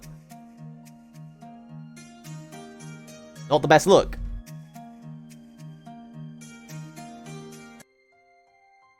Hey Peter, thanks for the follow, man. It's great to see you joining, you know, both Granblue and Exile. If you're interested in Multi-Blood at all, you know, maybe I can get the big free. What's this follower sound from? That follower sound and notification is from Maiden Abyss. Back when I had my home stream, it was pretty much entirely Maiden Abyss themed. It looked dope, I'm not gonna lie. But I still need to change it over to fighting game stuff.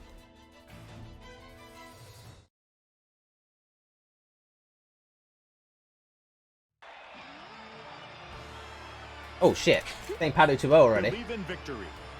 Battle 1. Engage. Oh yeah, Chris, good taste. But Paddu's starting off the round with a forward throw. Going for...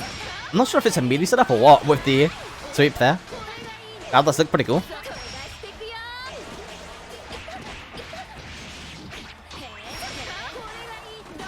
Hey man, thanks.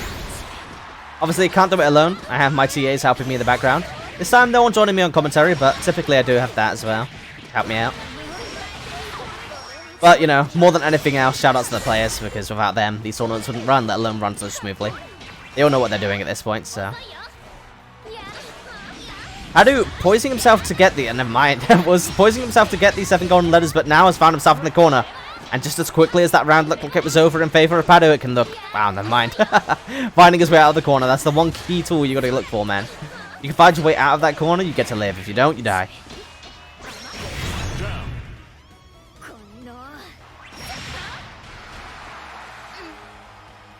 And Peter, man, we're in dire need of more Lancelot players, sir. Be sorely appreciated. Good punish coming out from Mick. Managing to get one pogo into throw. But again, Paddu just escaping the corner seemingly effortlessly. And now you gotta hold the setup. No DP to speak of, gets hit by the overhead.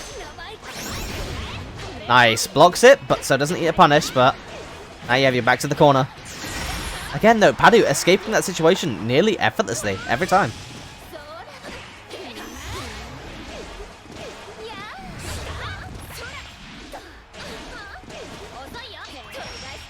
Interesting sequence of events going on right now. Great JL!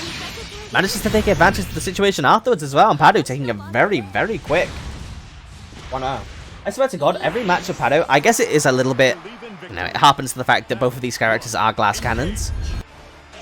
But with both of these characters acting as glass cannons, you know, running their offense, but having not great defensive tools to deal with other characters' offense. These matches are over before they start, man. They really are.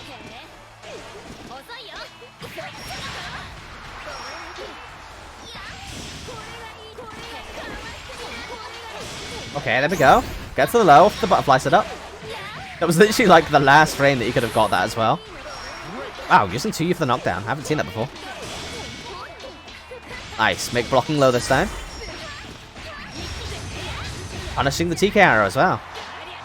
As the safe jump set up. Nice. This is what I like to see. Damn, almost gets a conversion off of that. But has now speared himself into the corner. Getting hit by the low. Got the throw again. Oh, wait. We saw him go for the safe jump last time, but doesn't go for this time.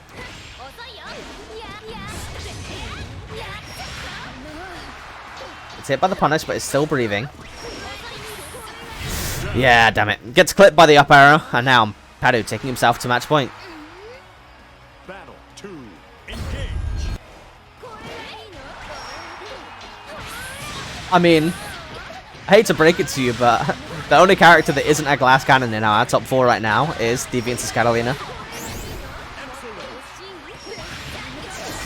They're literally the three of the characters that we see. Wow, never mind. 2 of the characters is Mick gets knocked out of the tournament by a perfect and Paddu. You know, they fall into the more zoning slash anti-zoning archetypes with really a great offense but not great defense. Regardless, yeah. An amazing 2-touch coming out from Paddu, and as ever, a very convincing win. But now, he has to go up against his Deviance, man. Deviance is like Paddu's kryptonite, I swear to God. Like you said earlier, we've never seen him win in the tournament against Deviance. But, you know, this is Losers Finals, so it's going to be a longer set to try and have Paddu adapt to Deviance and his nonsense. Zeta does not have small health, no. She has the base 10k like everyone else. A lot of people say, myself included, you know, I'm a Zeta down player, but I really don't understand why she wouldn't have 9.5k. She's very similar to Ferry and, you know, Believe in victory. Battle. Ferry and Matera in a lot of her design choices, so it's a little bit surprising to me. Regardless, going straight into Losers Finals. We're going to see if Paddu can, you know, stop Deviance from knocking him out of tournaments, or if we're going to see Paddu get it. Wow, Deviance getting it again. Nice conversion, electing to save the EXDP there, so make sure that even if he goes to Universal Overhead and he gets blocked, he can threaten to take his turn back. MDP whiffing completely there, though. Wow, what a sick confirm. EXDP straight out of that scramble, though. Doesn't want to hold that. You can blame him. That was messed up. Getting punished for the EX Fireball, cool, though. This isn't dead, right? This is dead. Holy hell. Matera SSBA is no joke. Paddu stepping all over Deviance in the first round. Battle 2. Engage. Nice. Punishes the 2U. Not correctly spaced. Takes Paddu all the way to the corner. This is looking like exactly how you want to start the round as Catalina. Good DP call as well. Into a good anti-air. This is exactly what we'll be seeing. Paddu denying the perfect, but you still have a long way to go. Blocking the DP. Doesn't get the full confirm like last time, though, but gets both of the butterflies in one shot. Straight into the SSBA. That's a shit ton of damage, but it won't be enough.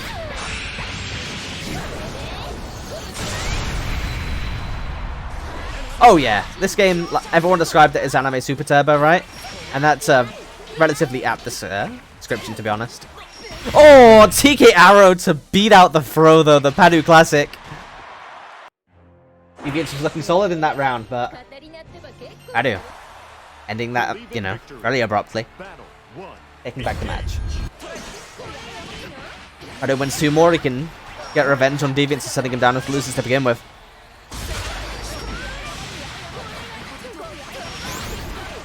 No one in this tournament plays Zoe? You missed like a few Zoe matches from Steam Puff earlier, man. And obviously, when Conqueror of the Eternals comes out, we're gonna have Hiari, spoilers, playing Zoe, who is a phenomenal player. Nice, good block on the overhead. But at this point, you have next to low life. Is it the EX Fireball to try and take back his turn? Tentatively poking, but now you're at chip point. Getting hit by the up arrow? Yeah, there really wasn't much you could do there. It was bad. Battle 2. Engage.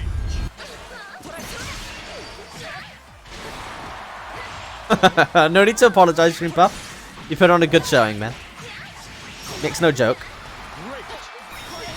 Ooh, TK arrow again coming out, punishing the universal overhead, but nothing that significant yet. Wow, to you. And that's gonna hurt. That nah, isn't gonna be dead. Doesn't get the full convert. If he did auto combo into EX Fireball straight into Super, I think he could have killed. But regardless, now he has to deal with this screwed up situation now. Both players being very patient. Deviant's doing his fabled hold down back. It's rare, but every now and then you see it, you know. Waits, gets the punish on the whiff throw. Battle 3, engage.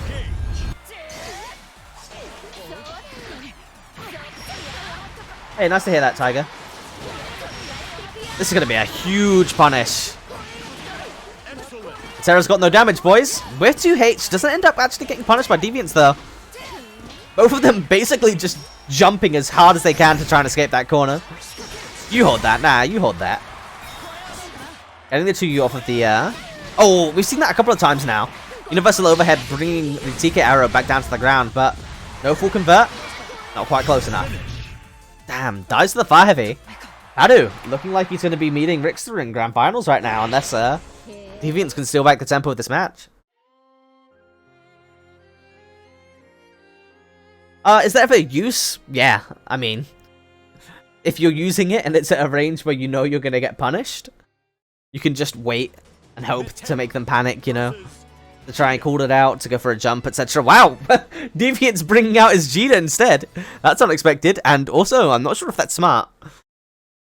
You know, matchup unfamiliarity, maybe, but Paddu is very familiar with the Catalina matchup and hates it. I didn't, Yoi. Honestly, if there's someone who's loyal to Catalina, it's Deviants, man. This is unexpected for me. But we're gonna get those loopable combos on lock. What's the mix? Paddu, regardless of the character, just escaping the corner effortlessly.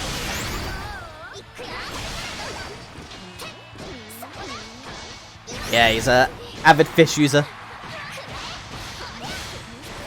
Using the fish and the McDonald's color, man. A deadly combo. X-Fireball getting stuffed there, now the DP gonna be whipped. Straight into SSBA, just want to cash this out on the damage.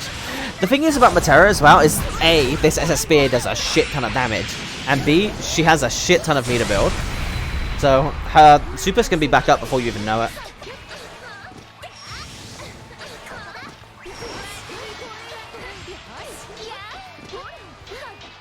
Deviants has to find a gap to go for his own pressure. There we go. Ooh, is it going to die? But one more touch is going to do it. No punish on the fireball. But, yeah, again, rando DP. Not working out in Deviants' favor, man. Paddu's just holding back and watching Deviants hang himself.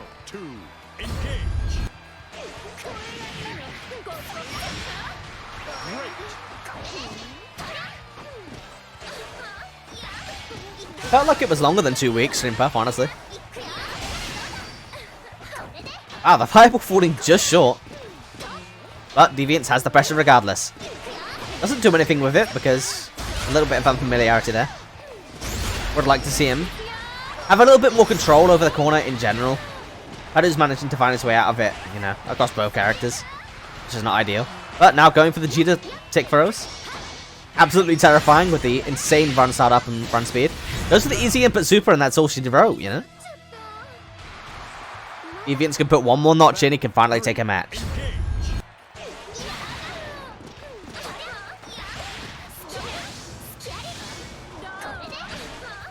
Oh, it's only 10 days?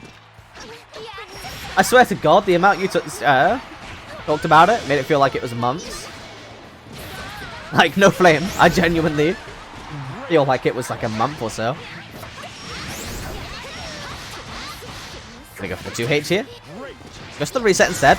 Doesn't go for the DP for some reason. Getting throw after throw. And then gets the JU. Deviants. Maybe this was the cool, man. Finally getting the momentum shifting back in his favor. Believe in victory.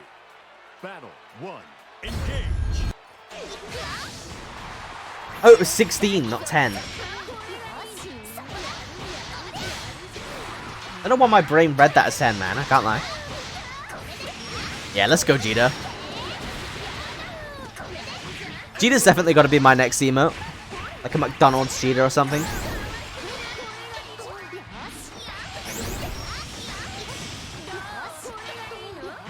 Yeah, I mean, in general, even with Catalina, right? Deviants is very aggressive. People compare him to a Grand player playing Catalina. Which, you know, what's the perfect embodiment of that? It's Cheetah, man. It's Cheetah. Nice. Taking a plus frames, catching Paddu, I don't know, jumping out, I suppose. Getting hit by TKR this time. One more touch on either player could do it, but now you're nearing chip point. You're now at chip point, so goes to the SSBA. That isn't going to punish. And now you're dead. Never mind! No super coming out from Deviants, but regardless, ending it with the fireball. That could have cost him. That really could have.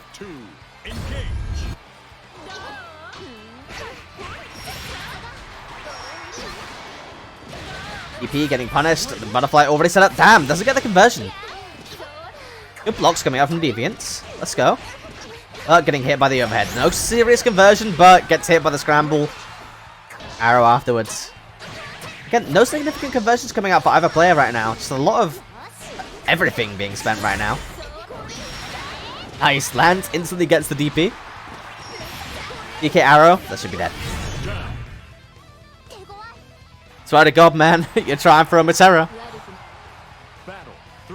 You're risking losing 50%. Genuinely terrifying, to be honest. Nice, getting the DP, sending him all the way to the corner. Slowly tapping away. Kind of spending everything, though.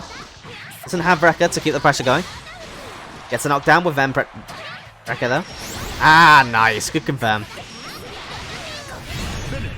Deviants not only putting himself back on the board, but even to get back up.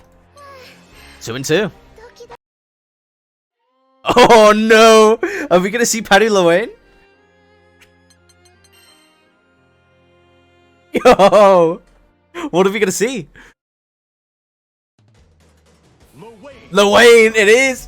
It's Paddu Lowain! Let's go!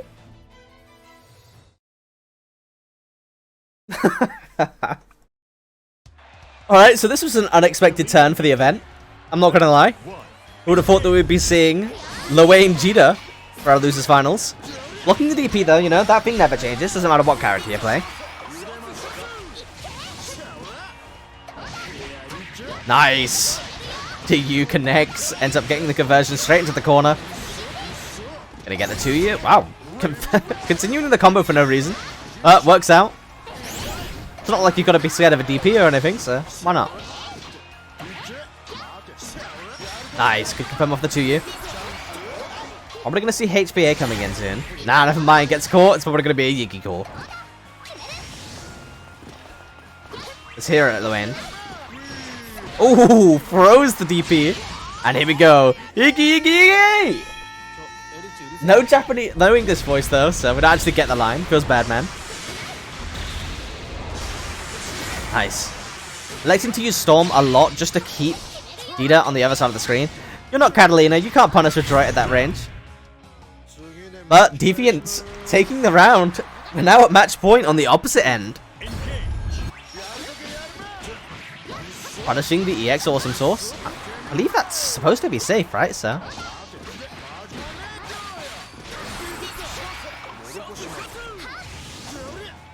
Hey man, it doesn't have to make sense. It's whatever him and his boys come up with, you know? They want Iggy, they get Iggy. Empty jump throw. Let's go. EX DP. Wow, EX Wrecker. Straight into the super. Deadly Beam! Obviously, no clout on that because he did the easy input. But Iggy being called straight in. It's going to be quite the Iggy to come back from this situation, though. Not going for rocks a single time. Goes for Storm, but yeah. That run start-up is absolutely huge. You're going to get punished by the Fireball. Not dead. But one more mix-up and you're dead. Doesn't DP or spot dodge. But there you go. There's the DP. Deviants winning in an interesting and unexpected way. But winning nonetheless to get the run back against Rickster.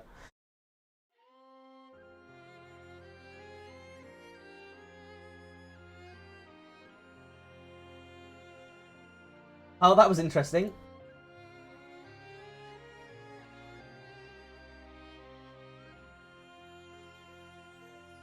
Obviously, got Grand Finals coming up, so... Gonna be Deviants against Rickster. Is he actually leaving? Oh my god, he's actually just leaving to eat. Bruh. Nah, it's all good. Alright, so we're gonna have Paddu against Rickster then instead. So, that's interesting. Could end the tournament here, you know, because technically it's over. But, yeah, you should play Grands. Go ahead, man. Give him a good show.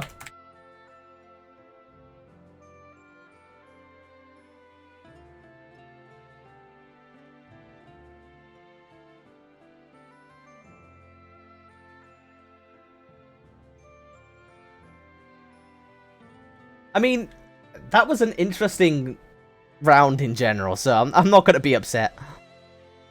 This could have been it, though, Deviants. This could have been it.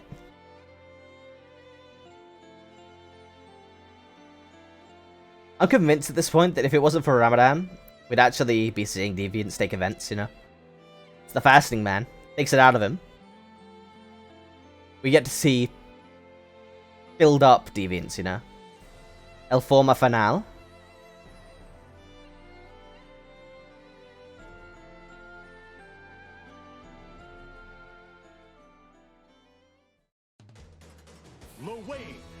Oh shit, is it Luane? Okay. Luane mirrors. Let's go.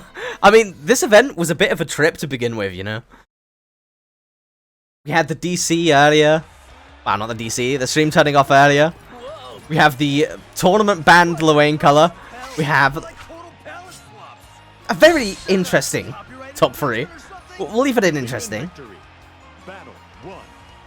Yeah, no worries, Deviants, man. It's all good. I mean, you leaving has resulted in double Luane Grand Finals, so I don't think anyone's going to complain. Throwing the DP from Luane there. Good spot dodge on the unblockable setup. Paddu. Showing off why he's, you know, the #1 Luane in Europe. To be honest, the title's being fought for right here. Whoever wins this is confirmed. Best Luane in Europe. Getting the throw, though. This is not, you know, as expected, this is not clean. But Paddu takes the first round regardless. No Iggy calls, man. What's up with that? Come on, Rickster. Call it Iggy. We're going to get that Iggy counter going nice and high.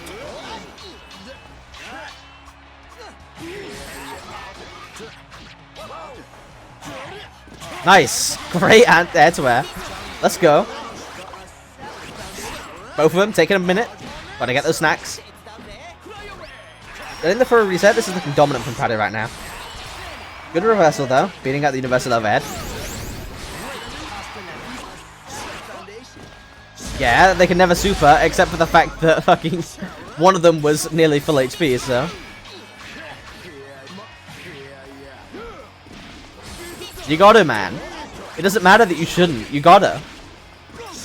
You can resist having 2 Iggy's on screen at once.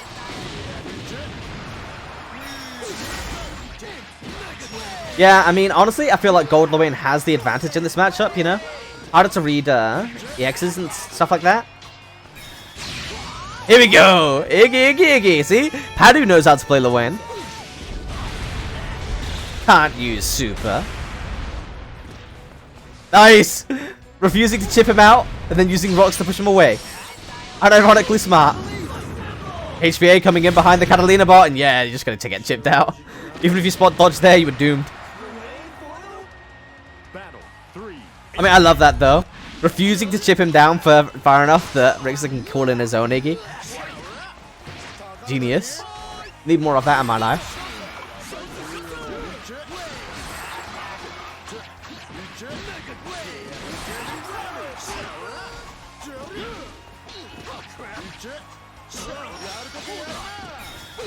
You know, I hate to break it to you, but this might not be the most serious Grand Finals we've had on Hearts of Blazing. It's definitely my favourite, though. I'm not gonna lie. Nice. So you straight into the Exhaustion Source. Now you gotta hold this HPA setup. Blocks the low. Spot dodges the low. Gets hit by the next low, though. There you go. The optimal. The Paddu optimals coming in. Iggy getting called in because you don't have to worry about the super. You gotta believe. Ooh, getting hit by Storm. Into the unblockable. Into Storm. Yo, that was sick. DP'd the Storm so that he didn't have to take the chip. Now he's at chip point. Ends up taking it back. Paddu taking the first match. That was awesome. Wow, the second match, pardon. Damn, fast. Oh, it is the first match. What are we doing? Believe in victory. Jesus Christ, that was insane. Survives the awesome source because he DP'd the Storm. That's so big brain. I'm telling you, man, the Wayne players are expanded brain. You have to learn all of these interesting situations like that. You know, confirming off of really awkward scenarios. Making use out of their questionable toolkit. The Wayne players are the biggest of brains. Before you can see a HBA set up, yeah. Straight in. Nice, good forward roll, but you jumped. Doesn't die for it, but probably should have. Let's go. Paddu surviving the HBA. Has Iggy at the ready. Here she comes. Iggy number 3, 4? Who's counting? Yeah, you're in the corner though. This is not a pretty place to be. Ooh, good spot dodge. Oh, this should be dead. Oh, no, mine, but can't block the universal overhead. Paddu's looking pretty strong right now. He's going to confirm his spot as the best Lane. Just awesome source to low crush the 2U there. Good stuff. Spot dodges the DP. Spot dodges the DP. Let's go. Hype. Alright, Chris, keep on counting for me, man. Keep on counting.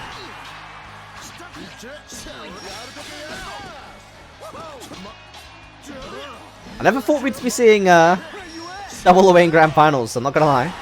But let's go. Type. Catalina bots. Currently looking like a mirror. Paddu and Rixter both snacking.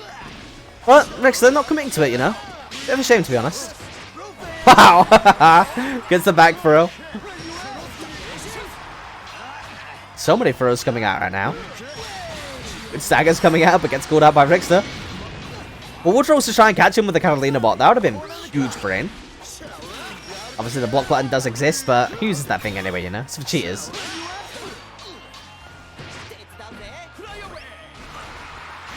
Gets the throw straight into the corner, gets a tick throw off the low.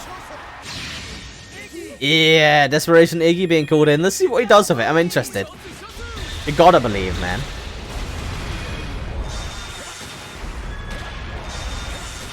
Okay. Being blocked. Not putting him to chip range for his own. Iggy, though. But the throw's gonna do it. No doubt we're gonna see another Iggy. Here we go, number 5. Ooh, getting hit by the orb. Not optimal. Ooh, right in his face, though. He's gonna get that punish. Never mind. Calls out the EX awesome source with the parry. Paddu's looking unstoppable right now.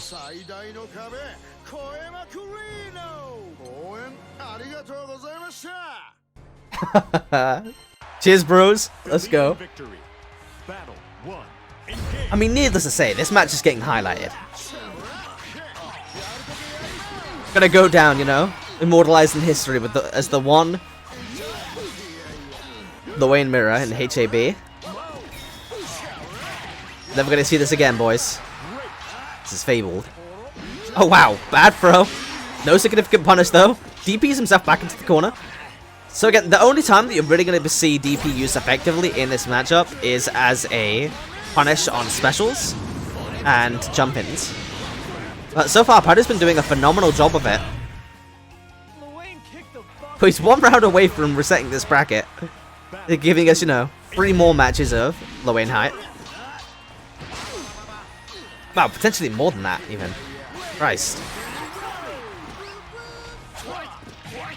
I mean, let's be honest. In this Grand Finals, we could have, like, 10 matches of Lane Mirror. At most. This battle was legendary? Bro, it is legendary. Still going. Can Rickster bring it back? Paddu's coming for his throne, though.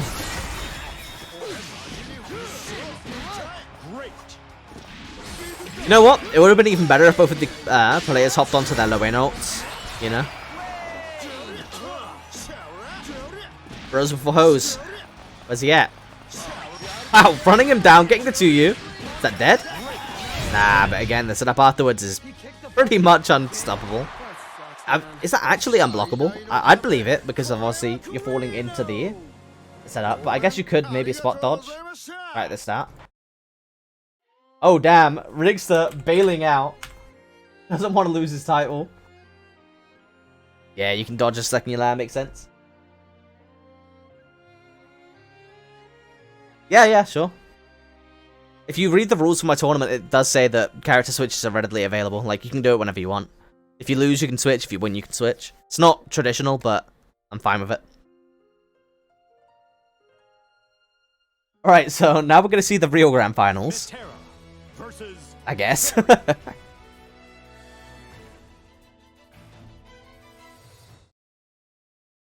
So, now that we're playing not low-8 mirrors, because Paddu has clearly just displayed that he is the superior low-8, who do you reckon is going to win? Who's the superior player overall? When you take Lowain out of the mix.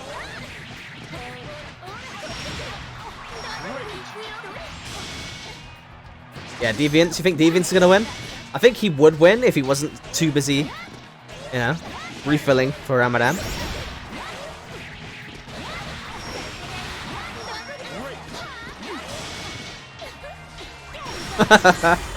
In the chat, though. Bruh, there's no way your family's feeding you bacon. As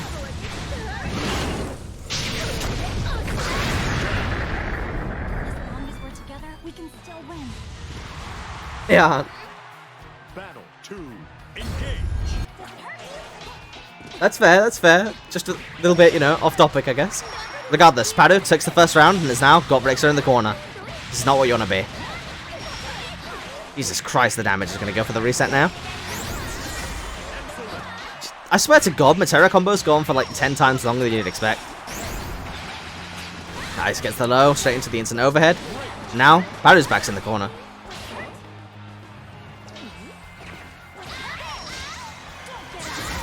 Yeah, why would you not be eating bacon at 9 PM, man? Sounds good. Unironically, I might go and do that myself. After this tournament. Reward myself from some bacon. Rigster. Takes, you know, gets out of the corner and takes the round away from Paddu. Even it back up, 1-1.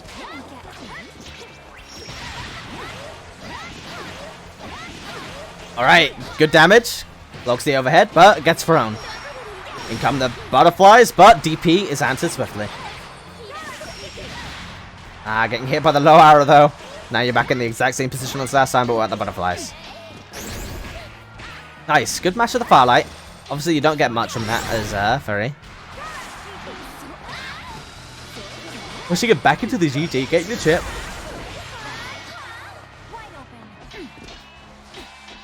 Nice, just tentatively poking it in with the lows. Getting the back throw straight into the setup.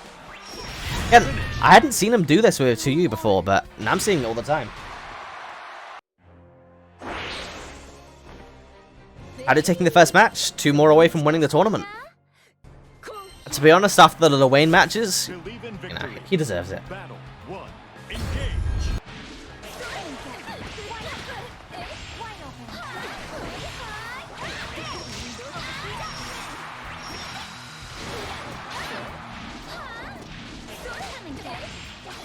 Yeah, so I've heard about it before as well. Paddu does sometimes go for easy input butterfly. Keen Eye from Sonic Soul in the chat. Wait, is that the Sonic Soul? Nah, man.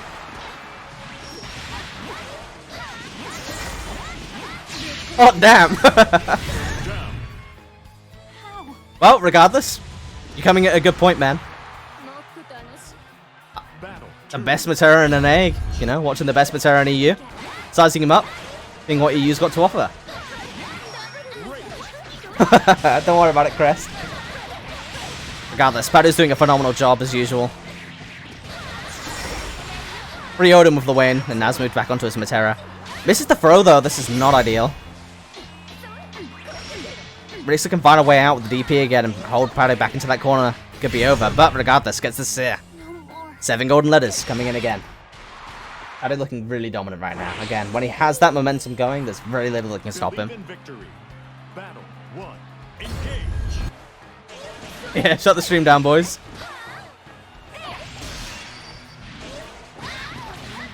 Sarah's gross, but in a good way. Let's be honest. I don't think there's a single character that's more satisfying to watch than Matera, I'm not gonna lie. Like, just the fact that she's basically, like, when at first glance you'd think that she's a zoner, but the character's more of just a glass cannon offense character with anti-zoning. Makes matchups like this one, for example, so interesting to watch. Nice, good conversion. Even getting the 2U knocked down. It's gonna block the Momokul. Never mind, getting hit by the Momokul. Rixter almost showing us the optimals. Nice, clipping him with the 2U. Not looking good anymore. Protect, nice, good stuff. Could have died right there. But Paddu being very patient, just standing in the corner, waiting for Rixter to do something like that to hang himself. Paddu bringing the tournament to tournament point. Rixter's got a long way to go to bring this back.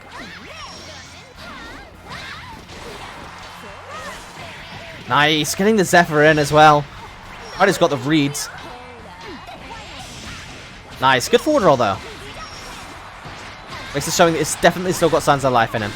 No super to get the optimal confirm there, but a shit ton of damage because of Matera's health pool regardless. Universal overhead gets blocked. Rixter jumping back, acknowledging that it's the end of his turn. But when you have a health lead like this, all you gotta do is stand at this range. Here comes Momo and GG. Gonna stand at full screen and make you hold the ship. Yeah, that time he was actually looking for Paddu to try and escape that situation.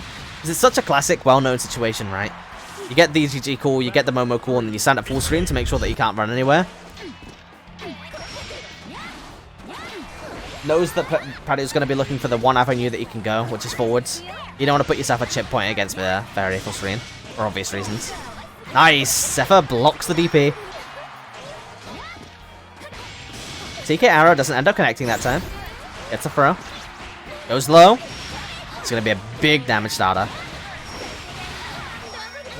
Goes for the butterfly. Wow! Jesus Christ, Rixter blocked that. Gets the back throw, and now you have to hold this. Getting hit by the TK arrow though, and Paddu stealing back the round and the tournament. Coming back from the loser's bracket, and wow, taking the tournament very convincingly in Grand Finals. 3-0 with Lil 3-0 with Matera. Well, that was hype. A very unexpected way for our Grand Finals to go, I'm not gonna lie.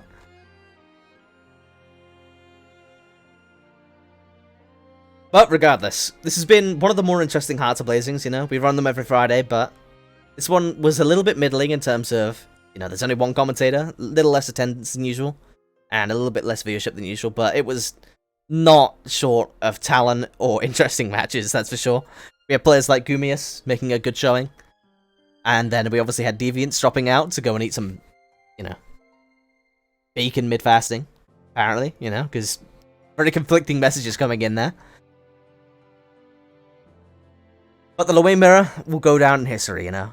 I'll never forget that one. I'm going to take a look now, see if there's anyone that we can find to host. But yeah, so this Sunday, obviously we have no Guilty Gear event, but I am going to be doing the final announcements for Conqueror of the Eternals, which is going to be, you know, all of the best players from Europe representing their characters for a relatively decent amount of money. I'm going to drop the Matcherino details back in the chat again, in case anyone hasn't supported it yet. If you want to, you know, donate 50 cents, just drop HABCOTA in there. You can donate that for free. Other than that, shoutouts to Paddu for taking another event, Rixter, Deviants, and the rest of the people in the tournament. It was nice to see Mick making it to top 4 as well. So we have Evans again. Could go over there. I might drop you off with Kizzy instead, though. GG Sonic Soul, nice to see you, man. Keep up the great work, man. Was unexpected to have you in here, that's for sure.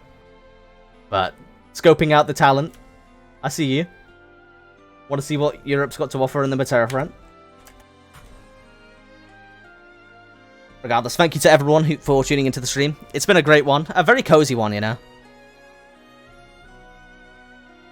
And I'm glad that there was only one technical issue, because obviously I had to reset out all of my stream settings, so only one issue means that this ran better than expected.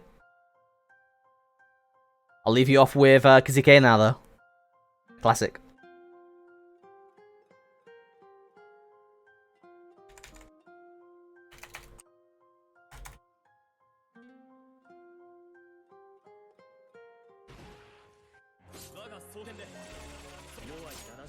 I'm actually coming out. Don't worry. I had to finish the match. I'm about to make a lobby and then... Oh, also, Che, thank you for the... Benji, thank you for the raid. 47 homies? What's good? I'm about to make a lobby. I want you guys to play, and I'll be right back. I gotta go grab something. Well, I gotta drop something off outside. I have to drop a package out. So, I will be making this lobby. Password is...